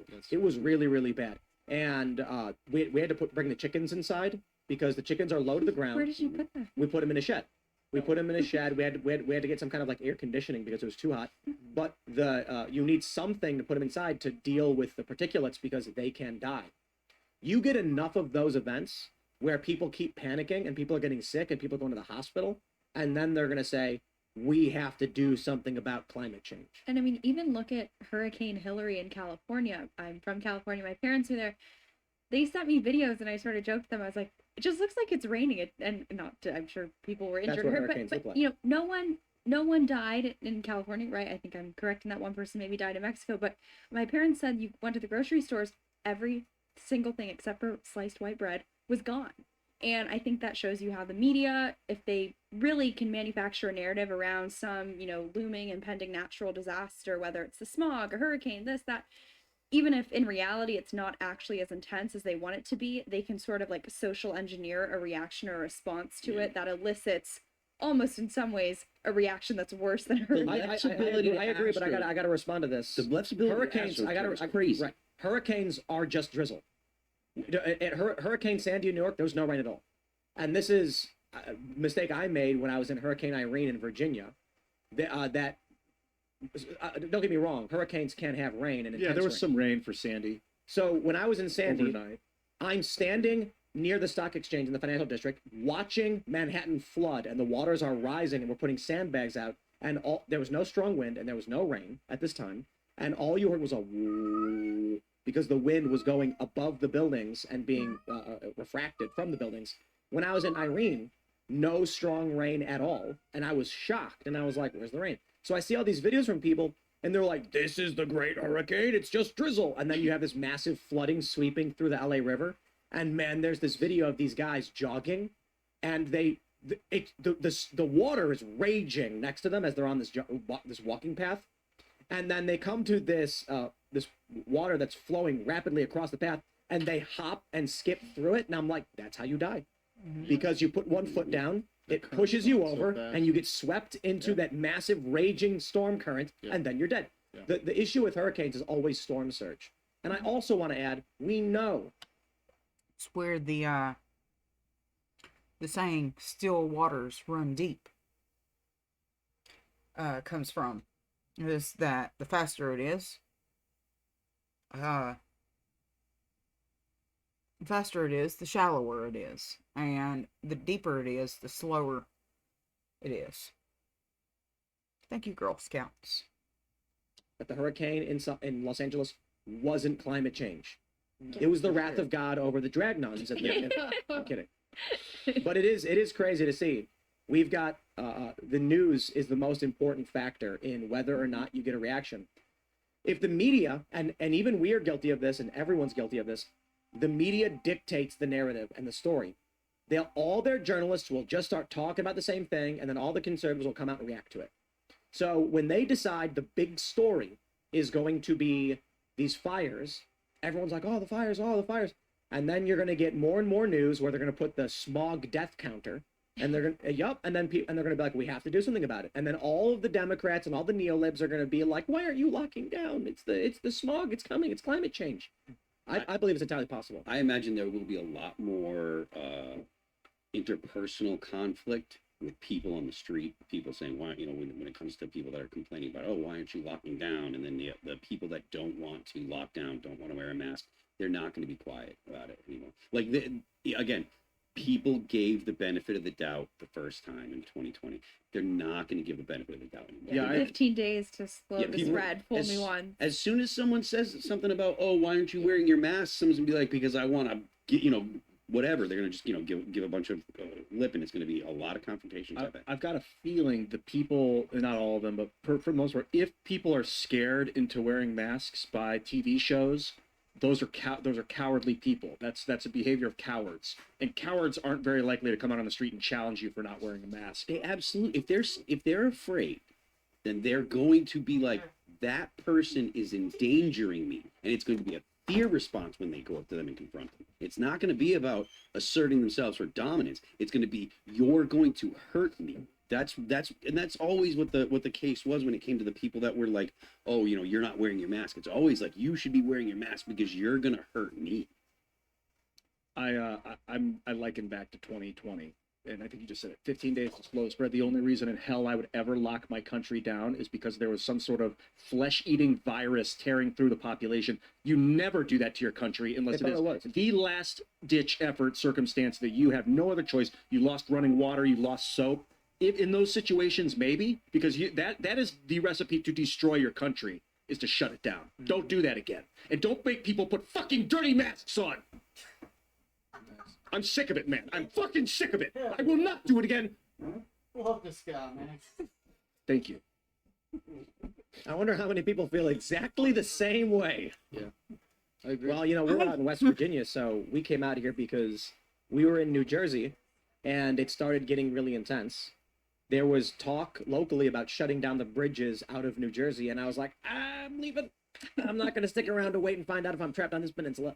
So we were working on setting up the new studio, and we were like, let's just go down early and we'll figure it out, and we'll make it work. The problem was the internet wasn't set up, and so we had to use this like janky internet. But I was like, don't know, don't care, don't want to be in New Jersey anymore. So we came out here, and then surprise, surprise, the interesting thing about coming out to West Virginia, we're in the tri-state, which is Maryland, Virginia, West Virginia. The further you go towards the cities, the more you have to wear masks. You go into Maryland, they're nuts. You cross into West Virginia, ain't nobody wearing masks. I mean, there are some people would, you might see some people somewhere, but for the most part, nobody would. So I'm just saying, when I say get out of cities, it's not just about whether or not you'll be safe, it's about whether you'll be comfortable. But if you want to live in those lockdowns, look, if the government announces climate change lockdowns, all these Democrats are going to be, the Krasensteins are going to make the rational argument on Twitter to engage in conversation about why the climate change lockdowns are absolutely required and why Joe Biden is right to institute them. They will fall in line in 2 seconds. Did they mention climate change lockdowns, or is this just an idea? Yes, they're talking about it because if you remember... No, not the Krasensteins. I'm saying they're an example of, they often come out with the establishment narrative and try to make a reasonable conversation about why it's correct. They don't come out like most libs screaming and like, yeah, why aren't you doing it? They're just like, I'd like to have a discussion about it. I mean, I respect it, but I'm just saying they will be doing it. I am more likely to decide that a new pandemic is more dangerous and I would lock down for a new pandemic than I am for a climate change lockdown. Oh yeah. Like it would take actual, like I would have to be, it would be forced. They'd have to be like, you have to leave, you can't come in. They'd have to kick me out of everywhere. I'm not staying in my house, you know. I think the initial lockdowns, the reason why we all gave the benefit of the doubt to the government was because they were talking about this novel respiratory virus with a high mortality rate. Yeah. And so we're all like, we got to figure out what's going on. Now that hindsight is 2020, we all look back like, oh, what a waste of time. That was so dumb. But yeah, we were seeing these videos of people in China collapsing in the street and people getting scar tissue in their lungs. I think the alpha strain of COVID was really, really, really bad. And then what happens is, this is how the corporate press has described it. Over time, the more serious strains cease because they cause too much damage to the host and limit its ability to spread. Somebody who's so... Okay. How I learned about this in Pandemics and Pestilences class with Dr. Ryan was that eventually the sickness would completely burn itself out with every single mutation. It would get weaker and weaker and weaker. However, when they introduced a vaccine into the mix of all of it, they impeded the natural evolution of the sickness completely burning out. Exactly like the Spanish flu. So, kind of messed up there. You know, anybody that went and got one of those things, I'm very sorry, but I think it was a bad idea, you know, because now there's the chance for those people that got the vaccination to spin off more volatile or more easily transmissible strains of COVID. So, you know, if it had been left alone and nature had been able to take care of itself, we wouldn't be seeing this mess. So that's why I don't know, you know, among not having a spleen, you know, that, which seems now it was a fortuitous event that I never even expected. So, sick, they're incapacitated, can't spread the virus. So the weaker versions that start emerging keep people somewhat active, feeling a little under the weather, and that more easily spreads. So over time, the variants will become weaker but more contagious, or I guess that's how they described it. Yeah. So at the time, when they were saying, look at what we're seeing, we were seeing very, very serious stuff. I can respect that nobody knew, and I can say now we know. And now we should be more careful about how we enact these things. That being said, we've talked about it on this show. You brought it up, Ian. What if it was an airborne Ebola? That's what I'm talking about. And then we're like, okay, that's actually a really good question. I still think you have the responsibility to quarantine if you want to. And I put my faith and trust in our government and our world's governments during COVID because I thought maybe it was going to be a flesh-eating bacteria. And I was like, I'm not going to play God on this one. But after the 15 days ended and they kept going for months, like another 15 days and another 15 days, it was like, and then I found out about the bio labs in Wuhan that Anthony Fauci's involved in. I'm like, okay, so they built this thing and then it got loose? Is that the story now? This is disgusting. I'm not saying there can't be another bioweapon let loose on people, but like, it's not worth destroying the global economy because of it. You've got to take care of yourself. Thank you, Tim. That's a good point. You have to take care of yourself first. You need a healthy body. You need to eat healthy. You need to get enough sunlight and enough sleep. You need to get soap and drink enough water. And if you're hearing in the news that they're saying there's an airborne Ebola with a 50% mortality rate, it should still be your choice whether or not you want to go out and go to work. The government forcing you to stay home is stupid. They're like, no, you can't leave now. If there's an airborne, but again, we're talking about something that's very extreme. If there's an airborne Ebola, you're going to see people. You're going to see people literally bleeding out of their eyes, and it's going to be real easy to make the decision. Ain't nobody going to be like, well, let me think about it. Do I need to go get them smokes? No, everyone's staying home. You know. Actually, but you see these open air drug markets. these videos out of Philadelphia and Los Angeles. Oh yeah, like yeah, yeah. Skid Row and stuff. Dude, I imagine if there's a pandemic, like a more serious one that gets to that That's level when of you like see it. 10, 20, 30%. Yeah, so there's one right there for you.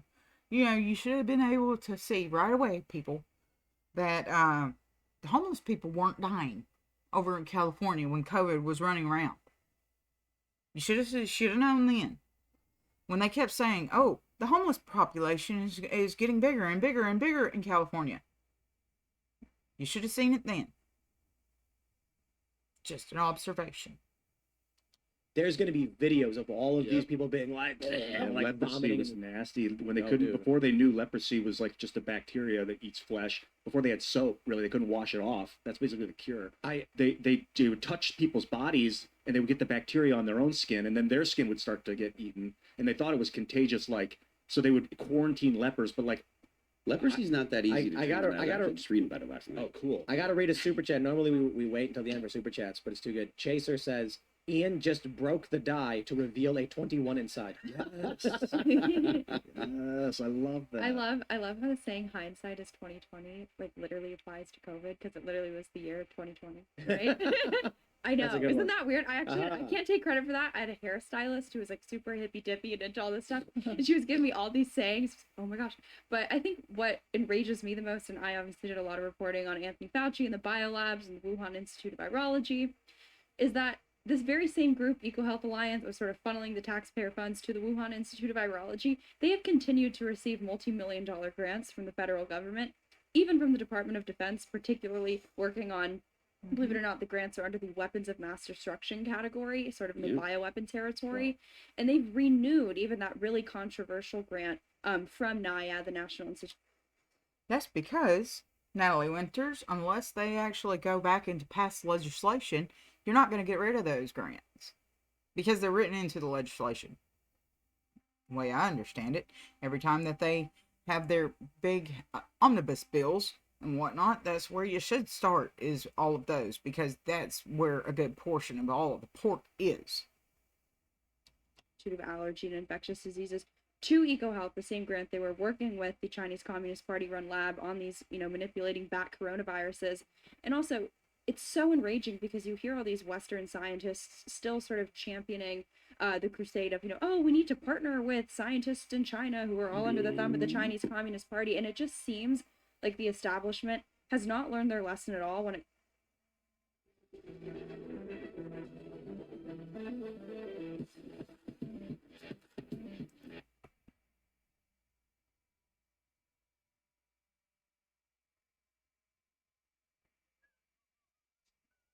comes to pandemic prevention. And I think it goes back to what we were all saying, and really what I think is at the core of our frustration with these lockdowns and these mandates is that these alleged people who are supposed to be stopping these pandemics, who are in the business of pandemic prevention, also concurrently seem to be the very same people who are benefiting when the pandemics hit, because when they institute the lockdowns, the mandates, it just increases their power, right? It just increases their ability to basically control society. And I think for me, looking at it through, again, my very niche lens of like the Wuhan Institute of Virology and who's funding all these entities, they haven't learned their lesson. So when you see the same voices on the mainstream media telling us we need to lock down and always ending their segments with the, wagging their finger saying you need to wear a mask, it's like, no, shut up. You guys haven't learned your lesson. I usually don't get fired up, but it's just, these people are so full of it. And if they think they can do it again, good luck. YouTube has their new World Health Organization policy. I guess they got rid of the COVID policy, and now they're doing the straight up World Health Organization policy where you can't defy them or whatever. But this will be interesting to see That's what YouTube said. YouTube launched their World Health Organization. Saying the quiet part out loud, yeah. Yeah, they're saying it used to be the COVID policy, and now it's just the WHO policy or whatever. So we'll see what new rules they start rolling out randomly that seem to make no sense. And the pandemic treaty, too. I feel like we're talking about all of this with the variable being the Biden regime, right?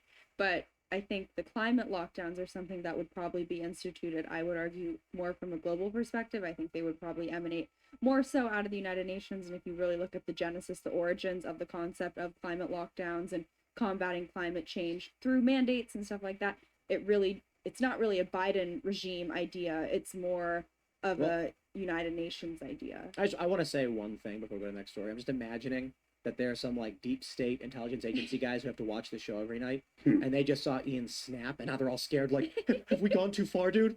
Yes, you have gone too far. It's not you personally. Things have gone too far. It's time to reel it in. A Ian's lot of losing people it. feel like I feel right now. Ian's like the barometer for like weird middle of the road dude in this country who typically doesn't pay attention, and now he's getting angry, and they're like, I think we pushed people too far. Thanks for watching this clip from the Timcast IRL podcast. Hang out with us live. No kidding.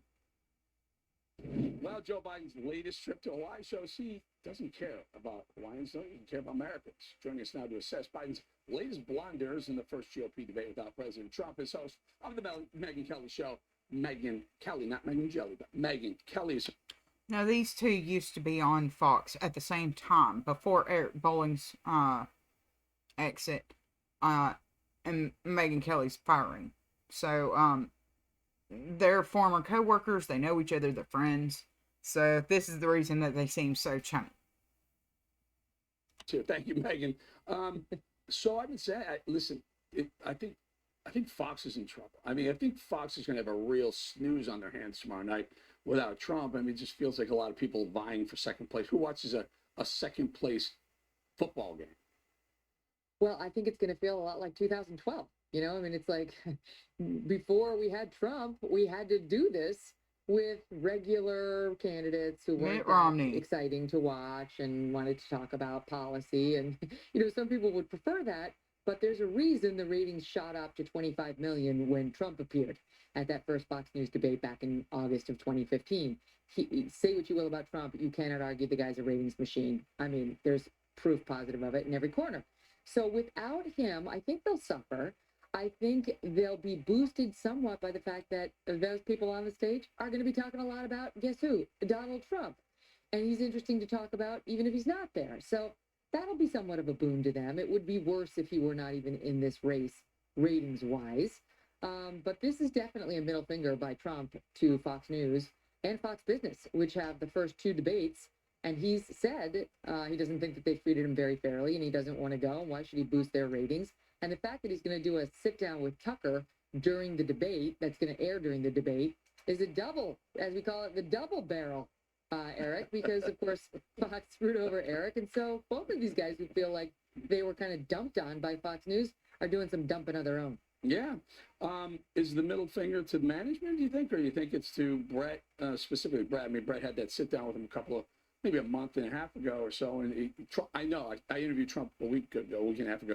He was ticked off at Brett Baier. Do you think it's at the hosts, the moderators, or the whole? I think it's the whole thing, because I think he's got some people he likes on Fox, but he thinks they've been unfair to him. Can anyone deny that that Fox has been in the bag? Well, I don't think it's that the entirety of Fox has been unfair to him. I think it's because of Rupert Murdoch's say-so. And while Trump made him lots of money the last cycle, I don't think money really matters to Rupert anymore, because he's getting on up there in years and he just doesn't give a shit. He's just carrying out his spot because he doesn't like Trump. Well, you also have the Murdoch brothers, who the company will be going to after Rupert passes. So they have already made known that they are not Trump supporters and that they are throwing their money behind anybody else other than him. Take what you will from that. For DeSantis for the past year, it's obvious to anybody who's turned on the channel for 2 minutes. And so why shouldn't he be angry? I'd be ticked off too.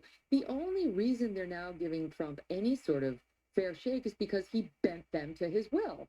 He's 46 points up. Fox News has no existence if he becomes the nominee and they continue this, right? They'll lose every single one of their viewers. So they know that they're going to need to get on board a little bit more than they have been with their coverage. Though right now they seem to be having a new love affair with Vivek Ramaswamy. So we'll see. But I don't blame him for being irritated. And I will say, I think, based on the NBC News reporting that followed up on his decision to skip debates, quote, they followed up to say all of them or how many. And he reportedly said, or somebody close to him said, for now, just the first two. I do believe there's a chance we'll see Trump later in the debate season as we get closer to the actual voting. Sure. If he's smart, he'll take it case by case and see how people treat him before doing it. He's the clear front runner.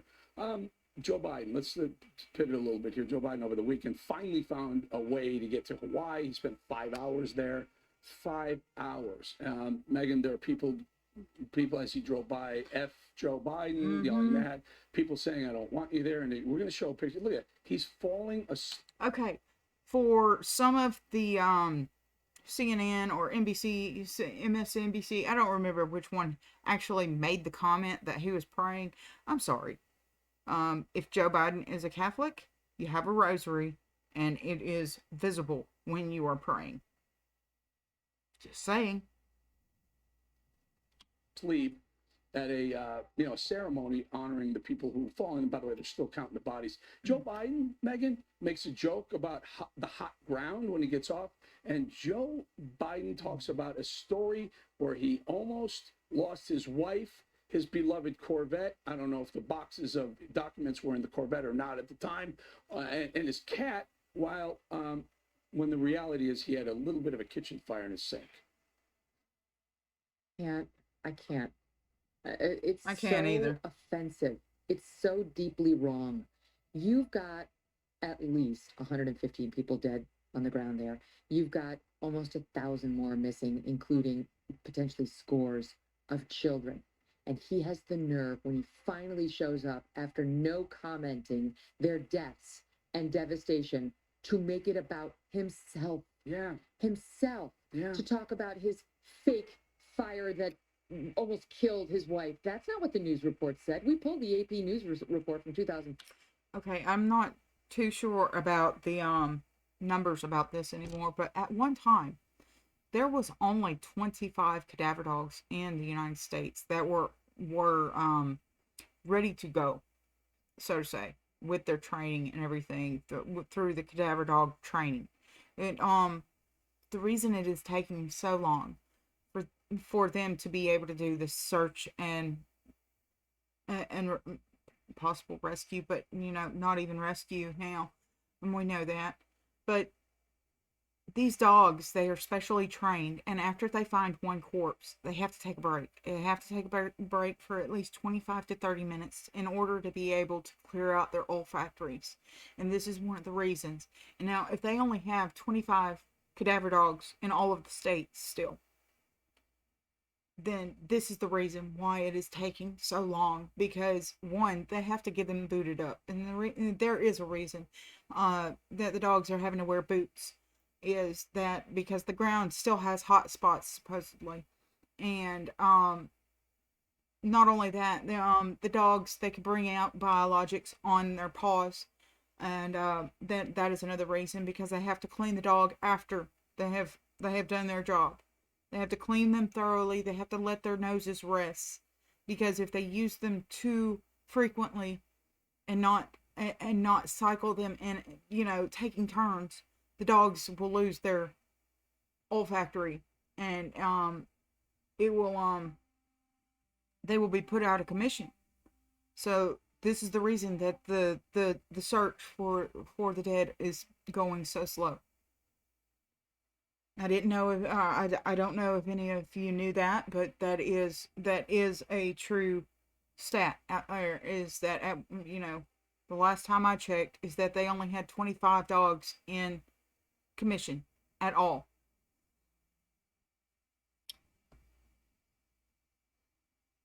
And if they're finding one right after another, those dogs are having to take frequent breaks within 5 minutes of finding the corpses and everything. And I'm so sorry to the people of Lahaina, and I have prayed every night since this has happened. I hope you find aid, release, and peace for your loved ones.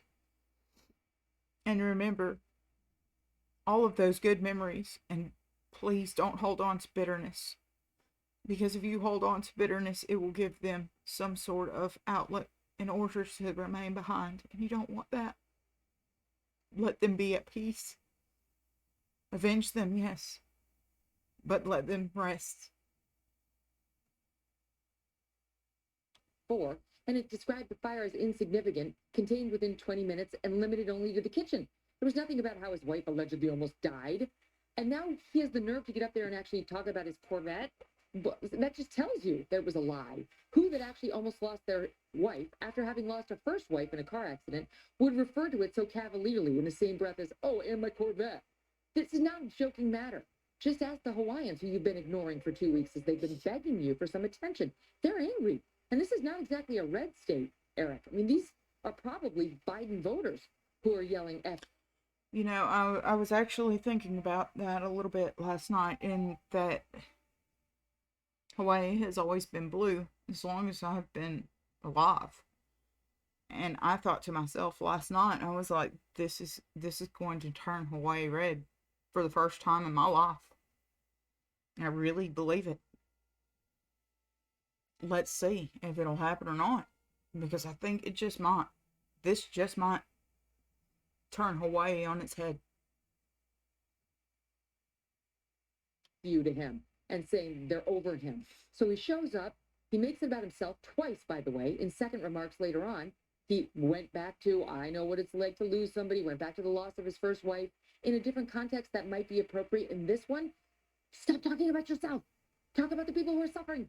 Say you're sorry. Say you'll help them. That's it. It's actually not that hard. You have a whole team of advisors telling you how to do it. You won't listen. It's his only go-to, Megan. He's lost it. He's gone. If you can't read a prompter, and frankly, you can't read the prompter anyway, if he doesn't have notes telling you're Joe, sit now, he's lost. I'm not sure. I mean, you think it's maybe selfish. I think he's gone. At one point, when it comes to the point that he's no longer able to recognize letters on the teleprompter is when I'm going to be worried. When he literally cannot read the prompter anymore. He can still do that.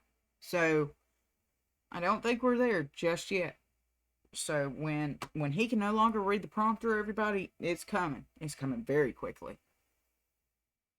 I couldn't remember Mazie Hirono, senator from Hawaii, and he's like, Mazie. And then he made it about himself again.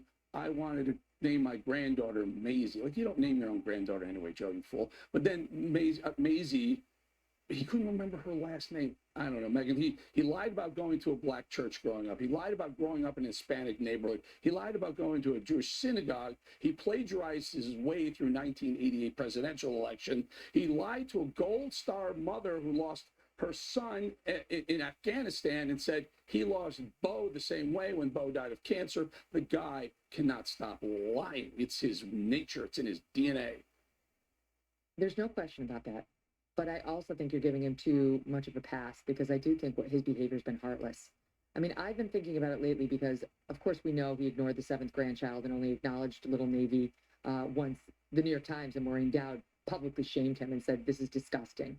So finally, in a late Friday afternoon news report and a paper statement, he acknowledged he has 7 grandchildren, not 6. So sweet. I'm sure Little Navy will wrap that around her like a Christmas sweater come the holidays. But look back, look at what we learned the past couple of weeks about Hunter Biden. All right, take your natural disdain for Hunter out of the picture just for 1 second and go with me here. Hunter Biden, in trying to get that plea deal that fell apart, had to go through how he was addicted to drugs when he was doing all the bad tax stuff.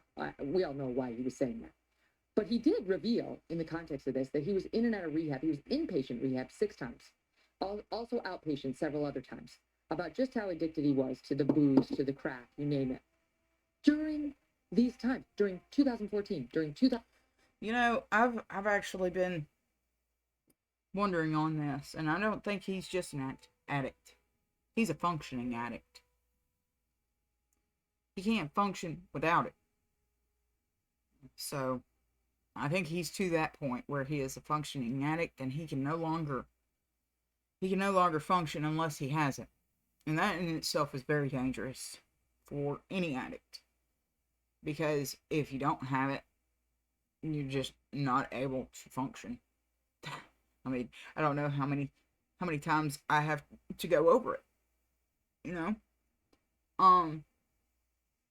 Now, one thing that I would also be concerned about is, I don't know if you've ever heard of it or not. It's called being a dry drunk. And you can be completely sober, yet your mind will flip a switch, and it will be like you're a drunk and you were ornery, pissed off, and combative, very combative. If you're a dry drunk, had a family member that was like this all through growing up. I'm very well versed in knowing what a dry drunk is like. So, let's hope that Hunter Biden has not gotten to that stage. Because if he goes past the stage of functioning addict, he would go into that stage of being a dry addict. So, I honestly think that if he did try to quit, it would probably kill him. Who's to say? 2015, during 2016, the very times that his father well knew he was sitting on the board of Burisma and collecting $85,000 a month, that he was dealing with the Chinese and collecting millions from them, something Joe Biden lied about at the presidential debate, that he was meeting with Russian oligarchs and cashing their checks and letting them buy him cars, meetings at which Joe Biden appeared, 2 dinners that Joe Biden attended while he knew his son was in active addiction, cashing paychecks from very nefarious characters who do not have the United States' best interest at heart, letting him stay in homes where we now know Joe Biden had classified documents that were unprotected and that he had no business having in the first place. He did all of this knowing how compromised his son was emotionally, physically, mentally, in terms of his willpower and otherwise, and didn't give a damn. And I do believe it's because Joe Biden saw Hunter Biden as the cash register. This was a Joe Biden operation. Right. This wasn't a Hunter Biden operation where Joe took a cut. I believe, as Miranda Devine has opined, that it was a Joe Biden operation. Bo was the favored son. Hunter was the one who was supposed to get out there and get the money, and he didn't care about the drug. Okay, so I think Bo Biden. Okay, where do I go with this one? Oh my goodness. Okay, so I really think what had happened, that everything was completely thrown out of the window. Well, not out the window. I think there was a wrench thrown into the machine when they found out Bo Biden had brain cancer, because that was messing up the entire plan on the DNC side. Okay, not only did Orange Man fuck shit up, because the plan was that Hillary was supposed to go in for 8 years. 8 years. And that this particular election in 2024 was supposed to see Bo Biden and Kamala Harris. I'm not sure if it was, if they were going to choose Kamala. I think that she was merely a very convenient tool for the Bidens to choose. However,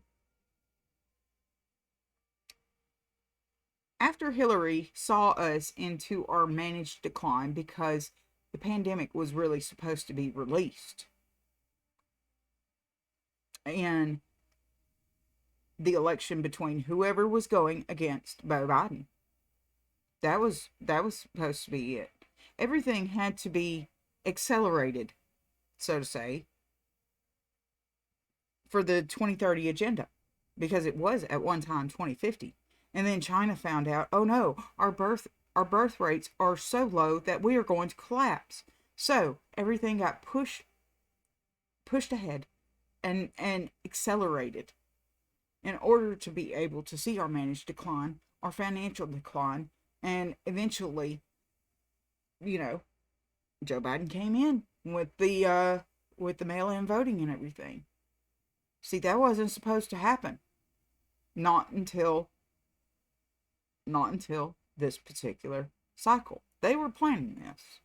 They were just too ready. Have you ever seen that one meme of, the woman that, they say this is not working, and then she says, pull the lever,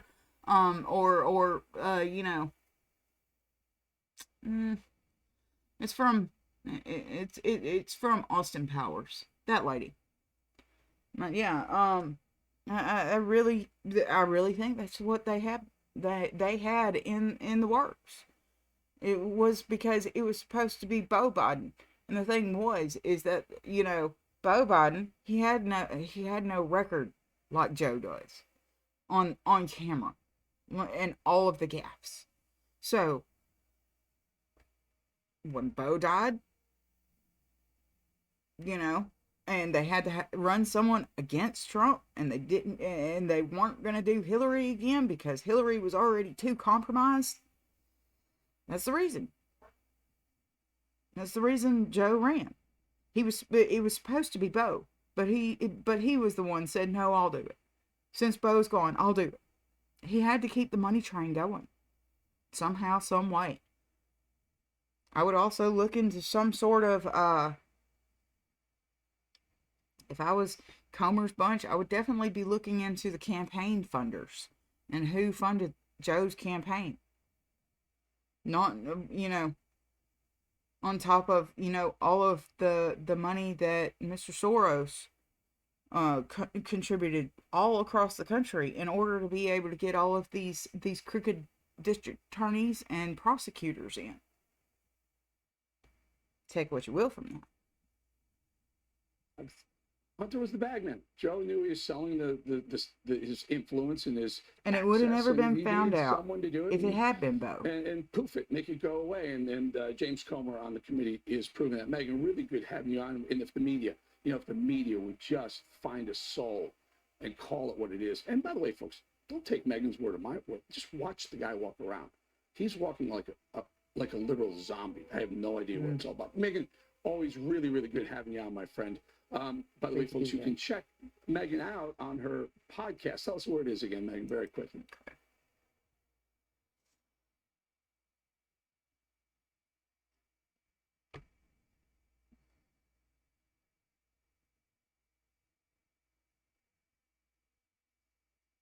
This is where I find a good portion of my news is NTD News, done by Epoch Times.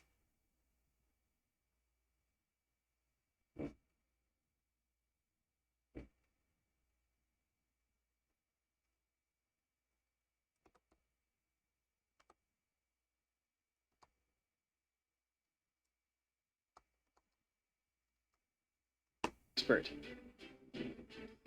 Southern border problems are not limited to only border cities. Many other areas are struggling to handle the influx of illegal immigrants. We hear from an Epoch Times contributor. And a Belgium-based photographer focuses on red squirrels. He says he sees similarities between people and the curious animals he captures. Okay, so it doesn't seem like there's any big ones out there, and I don't want to go through an entire hour with you guys at the normal speed because that's just tedious. We'll be moving on to the clips. So you think you know Wix? Do you really? First up, we've got Shake Video.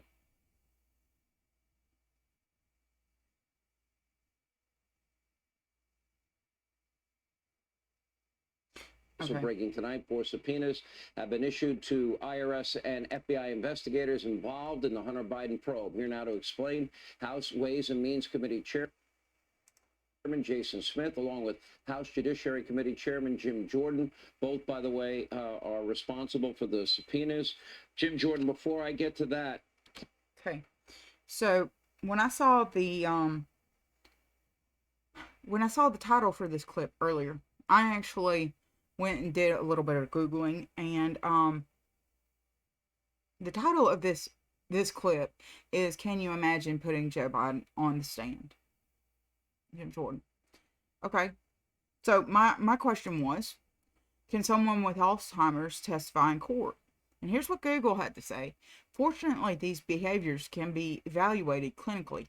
People with mild or moderate dementia should be considered and evaluated for their ability to serve as witnesses to criminal events, just as the other older adults, children, and people with other disabilities have that opportunity. And it also has these questions that are related topics. So others that caught my eye was, can someone with Alzheimer's stand trial? And in most jurisdictions, when a person is found unable to stand trial, the defendant is automatically committed to a mental hospital for restoration of capacity. The very nature of a progressive dementia like Alzheimer's disease is that restoration is impossible.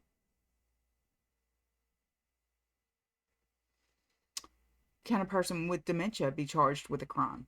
For comparison, 8.5% of the patients seen at the University of California, San Francisco Memory and Aging Center between 1999 and 2012 committed crimes after receiving their diagnosis. Most dementia-related transgressions do not land the guilty party in prison or even in front of a jury. And then, can you testify with dementia? Was another one that caught my eye as well. Older adults with dementia who are victims of crime should be evaluated for their ability to remember emotional events in their lives and, based on results, allowed to provide testimony about the criminal events.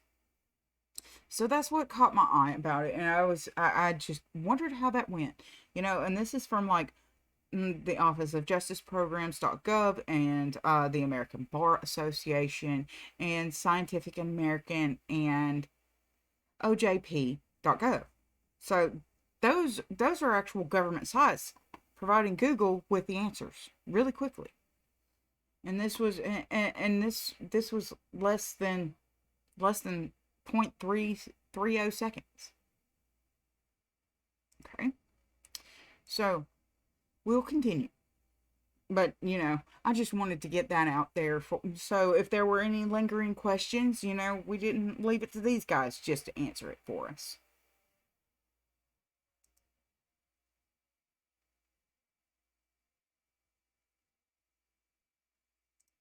Plan A, no charges. Yeah. Plan B, sweetheart deal that a judge blew up to the shock of everybody.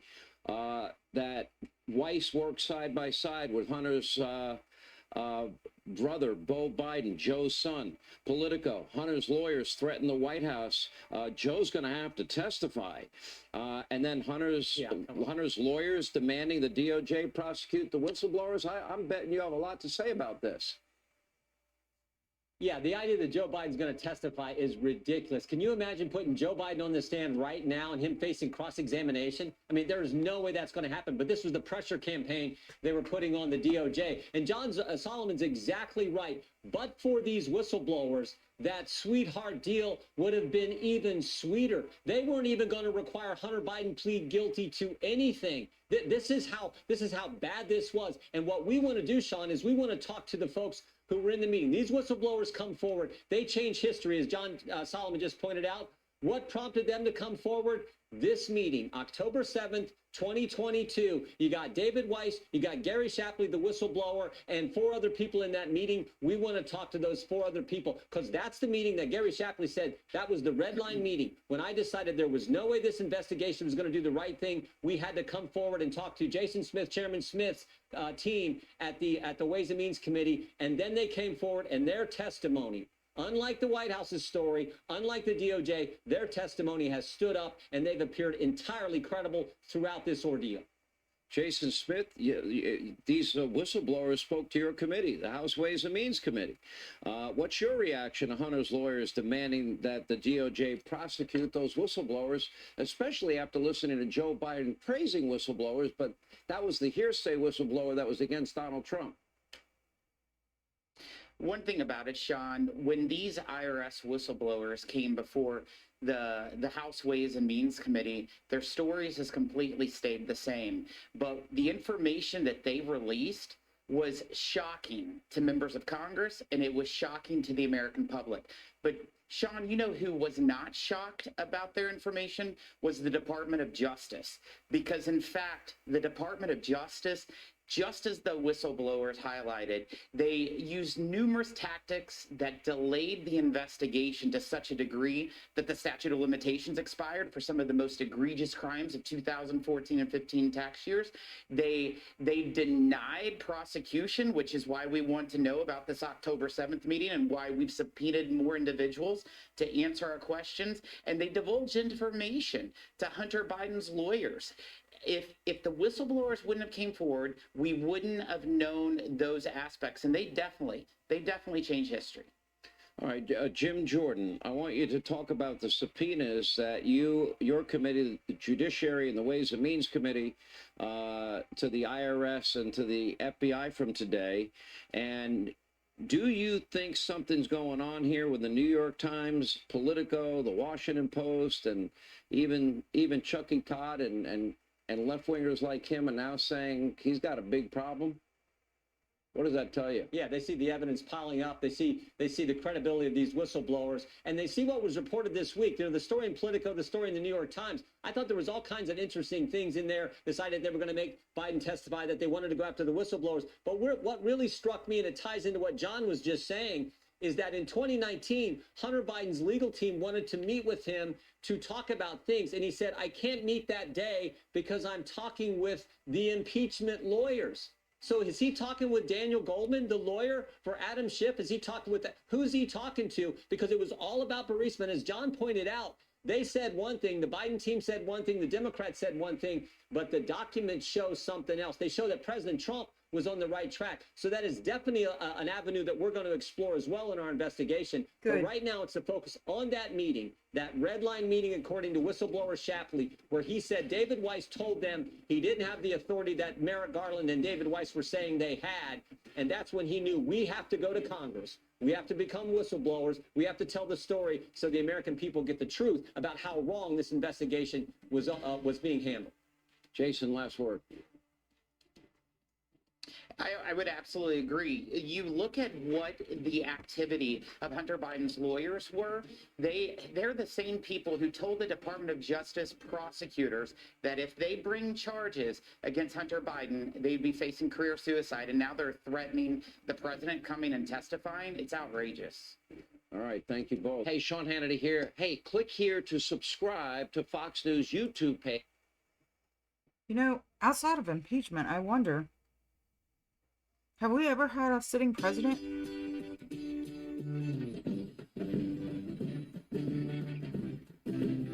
Have we ever had a sitting president op-ed. sit on a criminal investigation witness stand? Have we?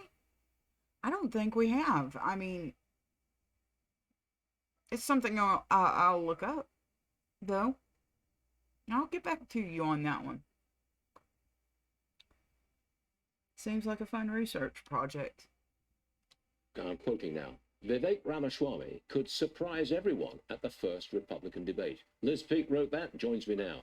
You call Vivek a common sense candidate, but you know he's facing a lot of criticism over his foreign policy comments lately. Well, of course he's taking a lot of criticism, Stuart, but what's in foreign policy, it'd probably be something else, because he's surging into number 2 in a lot of the polls behind Donald Trump, obviously way behind Donald Trump. And yeah, he's an untested politician. He's going to have a lot of gaffes along the way, I'm sure. But Stuart, here's why I'm interested in... A gaffe is where they tell the truth. They don't mean to tell the truth. That's why they call it a gaffe. Oh, he screwed up by telling the truth there. That's why they called old Joe Biden the gaffer. Because he was telling too much truth. So, why don't they like Ramaswamy? He's out there telling the truth, just like the Orange Man is. I don't know. I really don't know about this one. I don't. I just don't know about this guy. Better than Ron DeSantis, I'll say that. Vivek Ramaswamy. And by the way, I'm not sure he's the right candidate, but I think he's someone everyone should be intrigued by, mainly because he's a... Yeah, I would say that, you know, I don't really see him in vice presidential position, though I think he would be awesome in the labor cabinet position, Secretary of Labor. I think he would be great there. Maybe also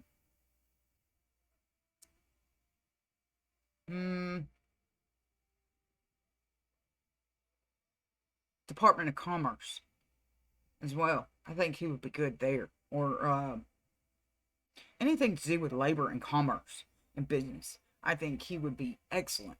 Cabinet material. But for vice presidential, I'm not really sure. For the sole reason is that a good majority of the time, vice presidential position is merely just that. It's just for looks. It's just a placeholder in case something happens to the president.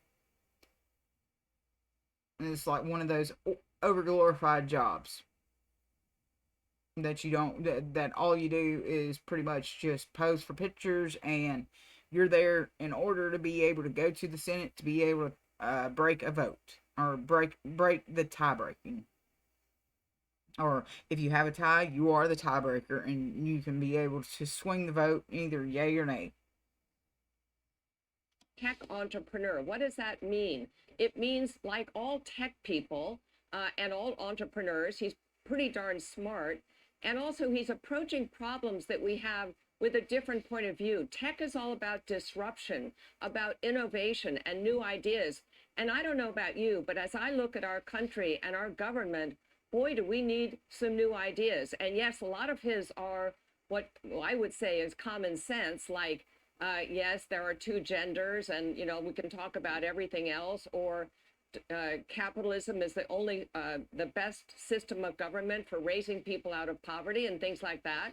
But the truth is, Vivek has taken on a lot of sort of established ideas like our relationship with Israel and said, hey, let's look at this from a different point of view. And Nikki Haley's gone after him for that.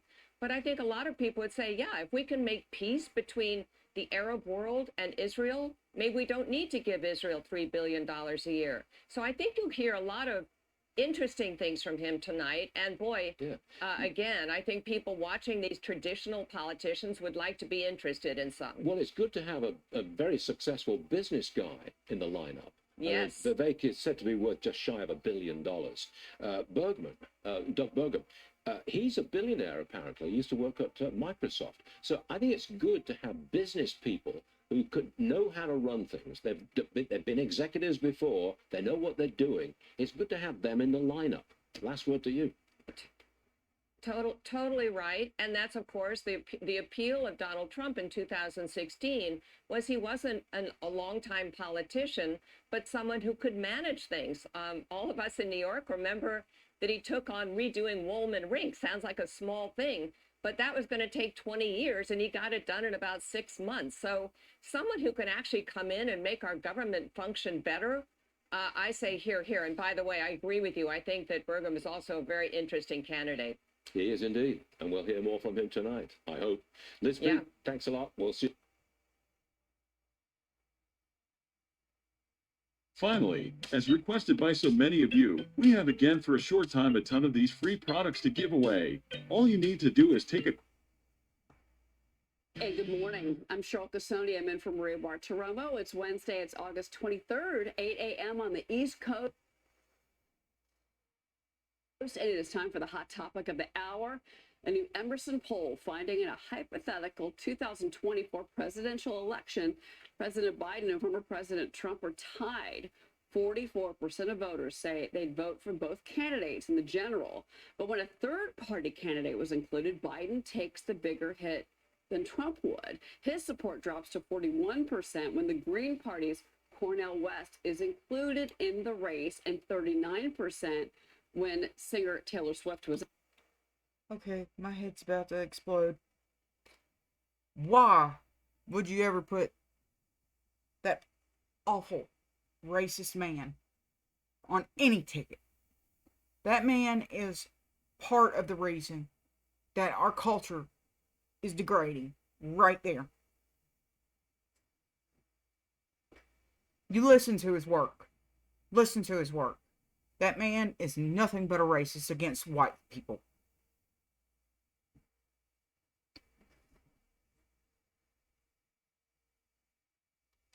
Added. Yes.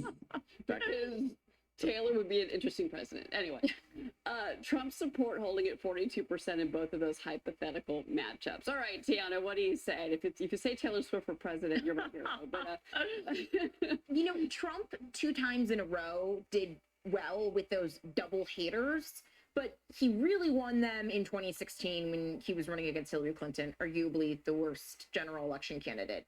Ran in it, definitely my lifetime, right? The second time around, he barely won those double haters. And that also probably had something to do with the fact that there wasn't a super compelling third-party candidate. When you think about Gary Johnson, I think hit a record with, 4% of the popular vote, the highest since Ross Perot.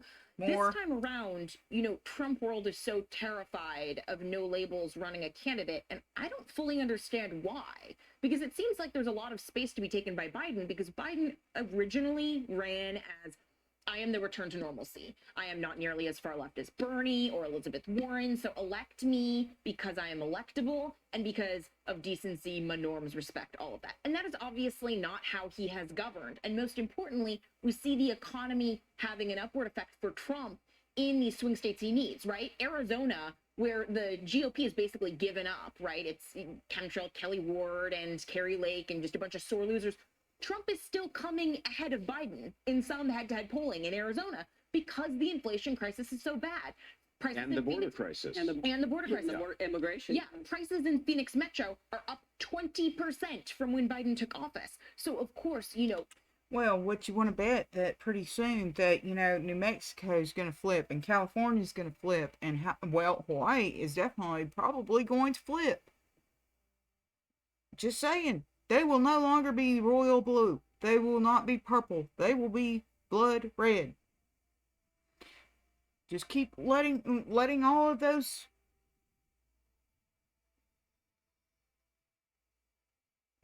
I can't even come up with a word for it.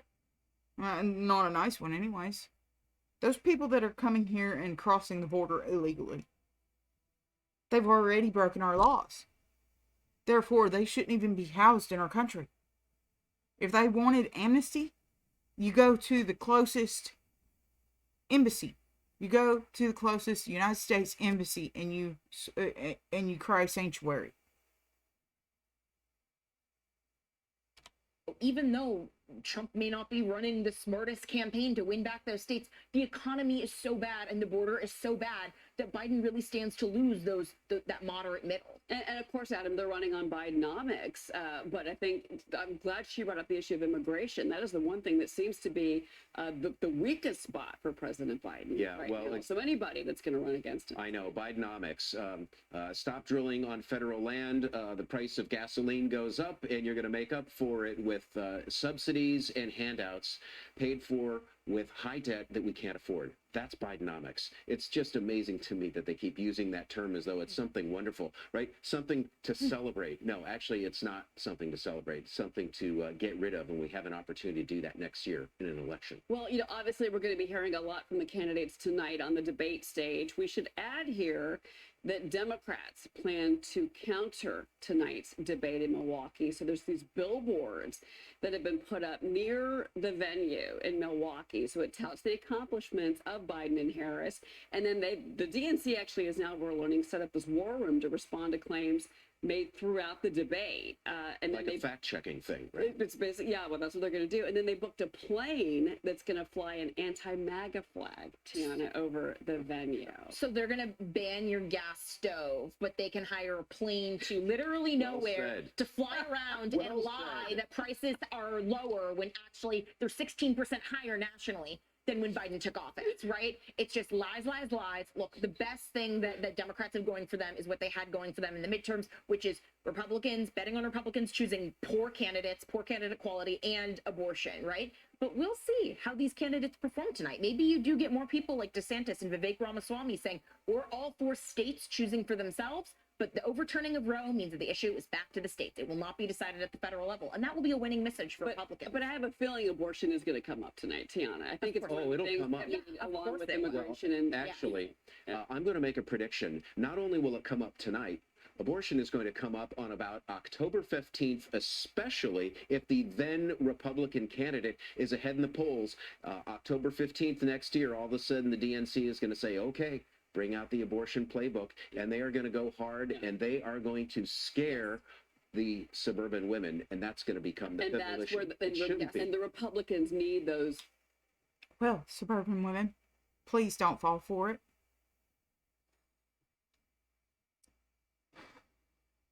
Just saying, please don't fall for it, because it's the only thing that, they want to keep you angry. It's just a straw man argument. They want to keep you angry. If you want to do anything about it, it's up to the states now, and only to the states. It can't ever go back to a federal ban.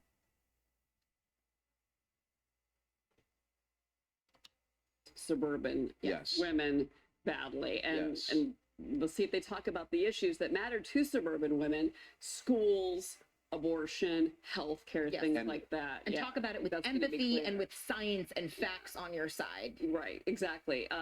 And so, well, get out the popcorn, everybody. That's what we're going to say right now. Get out your popcorn. Tonight is the night.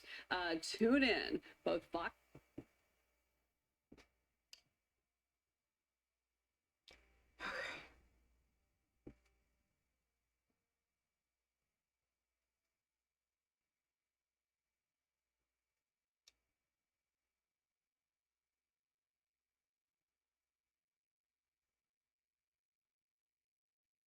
They're called bionic boomers, seniors once riddled with debilitating arthritis pain, given a new lease on life thanks.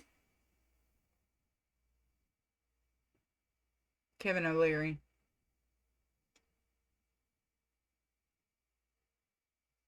All right, so mortgage rates skyrocketing. You're over 7.5%.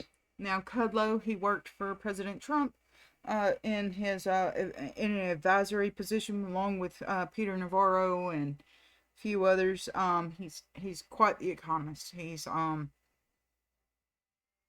as I've been watching him, and the longer I watch him, I'm just like, this is an economic genius, and I can see why he worked for President Trump, why President Trump trusts him, and honestly, I hope that he is able to come back and work for President Trump again. If he's voted back in, if they don't throw him in jail tomorrow. Now on the Freddie Mac 30-year. Regional banks downgraded again today. Housing numbers, existing home sales down, down, down. Question is, what are we going to do about it? We don't have Mr. O'Leary? Uh-oh. All right, he's good now, so let's just bring him in. I mean, he's going to tell us how to solve this problem. He's going to tell us how to make the non-rich rich. There is my favorite investor, Kevin O'Leary. So, Kevin, I'm very interested. I know the 10-year bond rate is way up, but it's the mortgage rate that could be a killer. I mean, these regional banks that got downgraded today, they own a lot of mortgage backs, don't they? And in general, it's going to damage housing. And I just wonder whether this doesn't spill over into commercial properties. What do you make of this, Kevin O'Leary? It just doesn't sound good, doesn't read good. Mm-hmm. Hey, Larry, this was inevitable. We talked about it 6 weeks ago, and now you're just starting to see this chip start to fall. The layering is as follows. The regionals are not yet known. They don't know yet what their capital requirements are going to be. So their loan books have closed like a turtle in a shell. But at the same time, 40% of their balance sheets, majority. Yeah, so this is the reason that millennials had so much trouble. It's because you see that inflation rate over here. This is the reason right here, the inflation rate. Now, if you think it was bad back when Trump was first voted in for the inflation, well, look at it now. I mean, do you honestly think that even, you would put my generation completely to where we can't even put a down payment on a house now? It's impossible, because now they want a good portion of the down payment up front, and on top of that, it's inflated as well.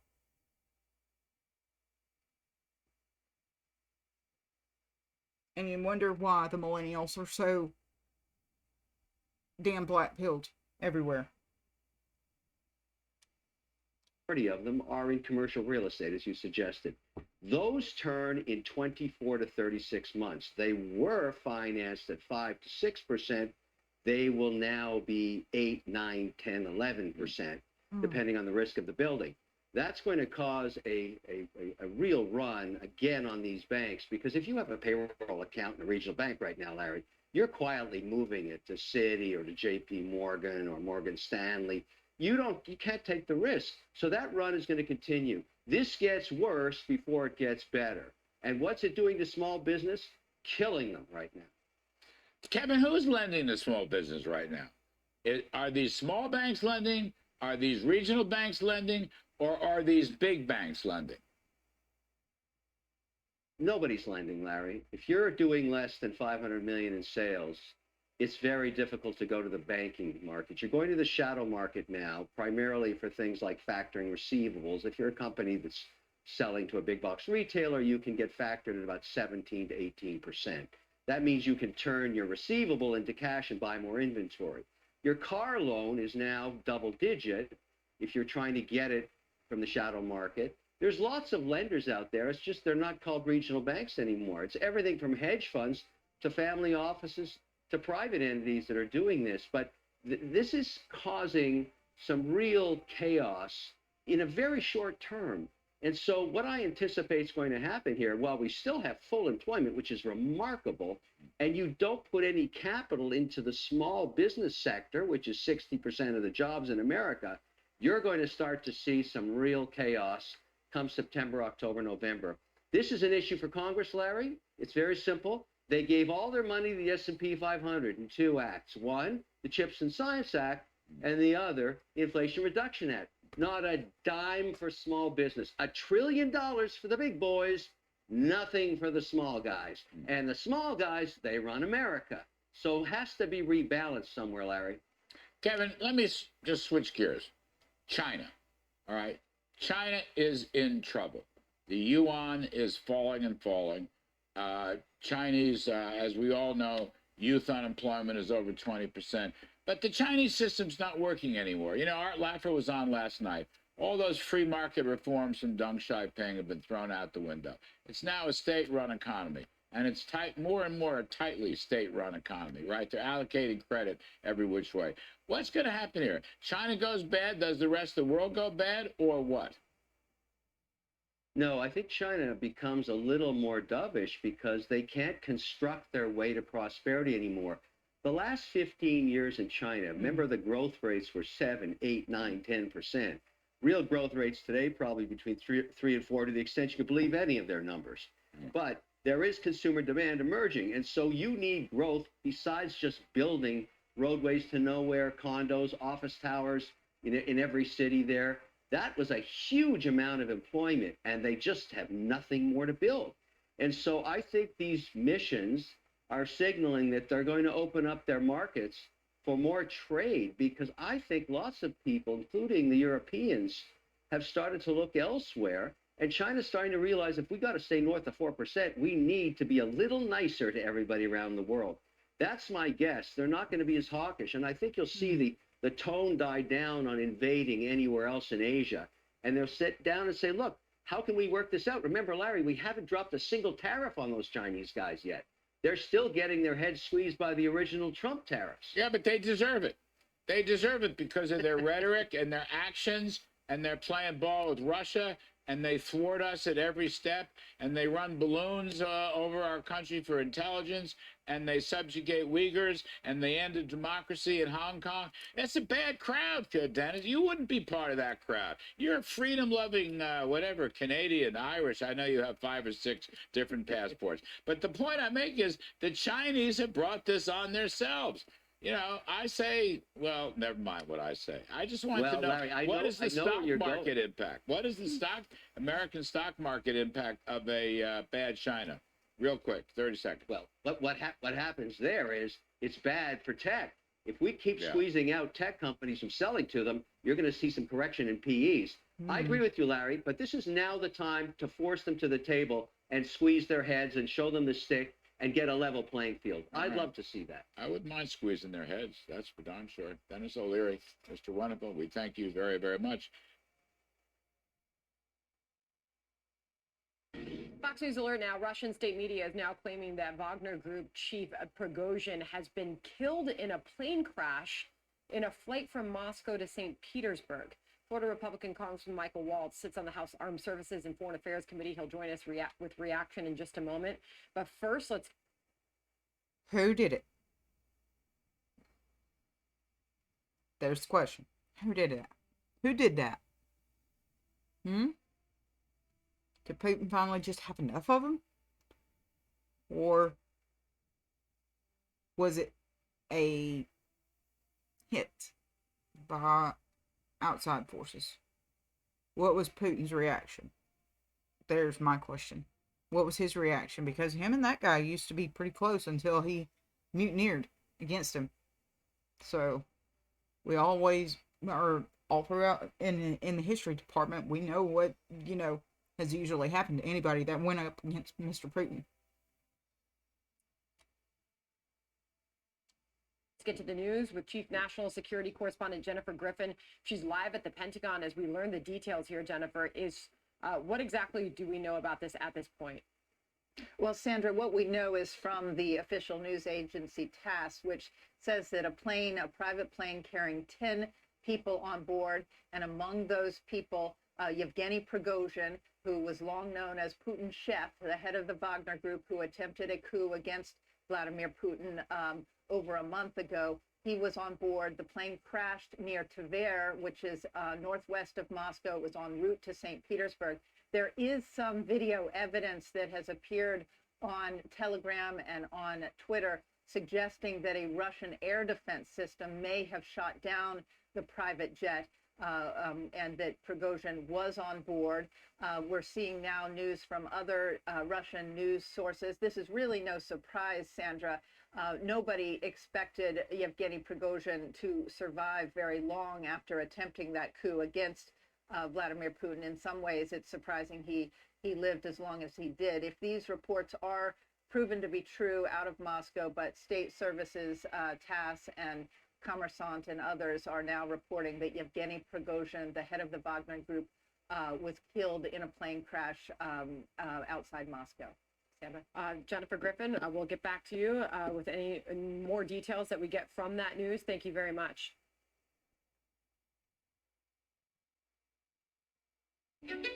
In the beginning, God created the heavens and the earth.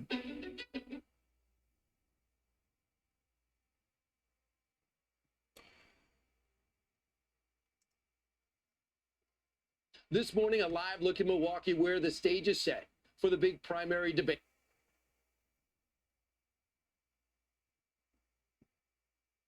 8 on stage. It's moderated by Martha McCallum and Brett Baer in that order. Brett was complaining earlier he wanted a bigger picture on a bigger arena. But sorry, Brett, this is the way it is.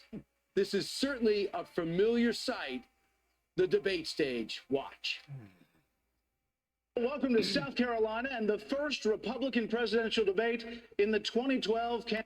Look how thin he was then compared to now. I mean, his face has gained so much weight. I'm sure it's all of those cocktails in the green room, right, Brett? Campaign. Governor Romney, you mentioned leadership on the economy. You are the front runner in this GOP field. If you were president, you would have vetoed that bill? Look, I'm not going to eat Barack Obama's dog food, all right? How are you going to turn this country around? Nothing will turn America around more than election night when Barack Obama loses decisively. Brett, this is a question that ought to take a lot longer than 30 seconds, even 60 seconds. It's the question of the presidency. What is leadership? Do you believe Turkey still belongs in NATO? You have the conversation about, do they have America's best interest in mind? Can you name even one thing that the federal government does now that it should not do at all? Yeah. You want one? I want one. Yeah. Yes, we want one. And Chris Christie will be back. So what can we expect tonight? Brett Baer has been training for this for quite some time, preparing along with Martha McCallum. Brett working out, according to reports. Told you. Look at his face. This morning. Yeah, it was early, but your energy's going. Energy's going. Yeah, I hit the gym. What are your thoughts when you watch that back first? Before we talk about tonight, what are your thoughts about looking in the past debates? First of all, it was a different weight class for me, so I'd like to get back there. I think you look great. Okay. I think that I look back. I think this is the 9th debate that I've moderated, and each one is completely different. And this one is so unique because obviously the former president's not going to be here, but it is a chance for these other candidates to have a moment. And we're really excited to talk about policy and differences and contrasts and get them talking to each other. It is great to work with Martha. She is a true pro, as you know. And you guys are collaborating on this. It's not a silo situation. Yeah, no. We're in every question kind of polishing them to try to prevent them from getting to the off ramp of talking points. We're both excited that you'll get the bottom of your screen back and we'll be off of the stadium. I love that. Soon. It's fantastic. You know, we were taking a picture after dinner the other night right in front of the stadium, and a guy came up and he said, "Hey, so you guys Milwaukee Bucks fans?" And we looked around. We said, "Yeah, that's why we are. And everybody's Milwaukee Bucks fans here now. So, Brett, we have 8 people on the stage tonight. Vivek Ramaswamy will be center stage, kinda, along with Ron DeSantis. My opinion, looking at it, it's tighter than usual. I don't think it's that bad to be on the outside. No, and 8 is manageable, actually. And when you look at the stage, you're right. They're pretty close. It's just a little bit of a semicircle, so they can actually look at each other across the way. You were right to point out Rand Paul. You know, there were times when debate stages seemed really separate. They're going to all be in the mix, and we're hoping that there's going to be a lot of interaction between all of them. So I know in theory, no opening statements. We know a minute to answer the question, 30-second for a follow-up, 45-second closing statements. How much is there an amorphous shape to this? When does Brett Baer watch this go on, and when do you say, you and Martha, I got to settle this down? Yeah. Is it all instinct, or is there a method to the madness? I mean, we have a blueprint, but it's kind of like a war plan. It goes out the door once the war starts. It is a flow thing. We'd like to get to certain things that we think are really important, but we're going to roll with the punches and see where it goes. But we're going to keep the guardrails on and try to keep it civil and engaging. Most times when we have that little bell, the viewers know, the people in the stadium know that somebody's running over. So that's what really keeps them in. What do the candidates know about tonight? What did they ask? What do they all know? You know, the pre-fight instructions. Yeah, they know the structure. They know there's not an opening statement. They know there is a closing statement for 45 seconds. And they don't know anything else. Categories? We haven't given categories. But I mean, listen, let's just not sugarcoat it. If you look at a poll, that the things that Americans are most concerned about, there's going to be buckets that deal with all of those things. Some are going to get more attention than others. Some are going to have candidates, you know, showing their differences more than others. But we're going to talk a lot about policy. And what about on the man not there, President Trump? Yeah, we'll see how that goes. Okay, we'll see. He'll be the elephant in the room. Not in the room. In respect, and then tomorrow night we know what's going to be happening over there.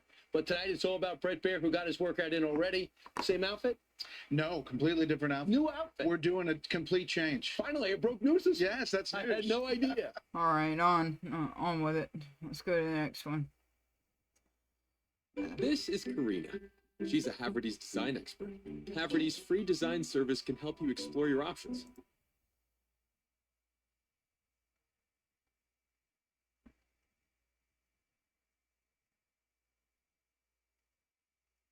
Well, rampant crime will certainly be a major topic for the candidates tonight, and we will see how they answer those questions. We'll find out when they take the stage in just a... So, look, I had picked out a lot of these clips, and a good portion of them are going to be the exact same thing, same faces, Kellyanne Conway, all of that bullshit. Mike Huckabee, a few others, but you know, you've listened to me long enough tonight, and I'm pretty sure that you want to get on to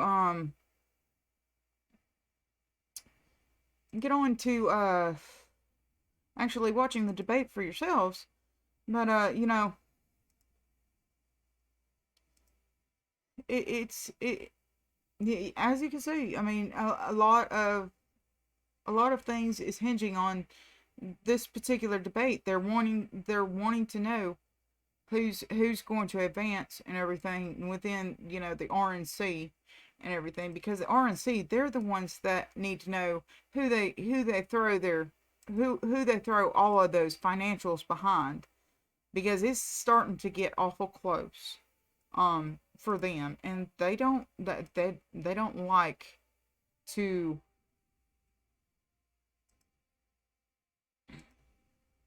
they really don't like unknowns, so to say. I mean, come on, did you see their reaction with Donald J. Trump when he came down the escalator? I'm pretty sure that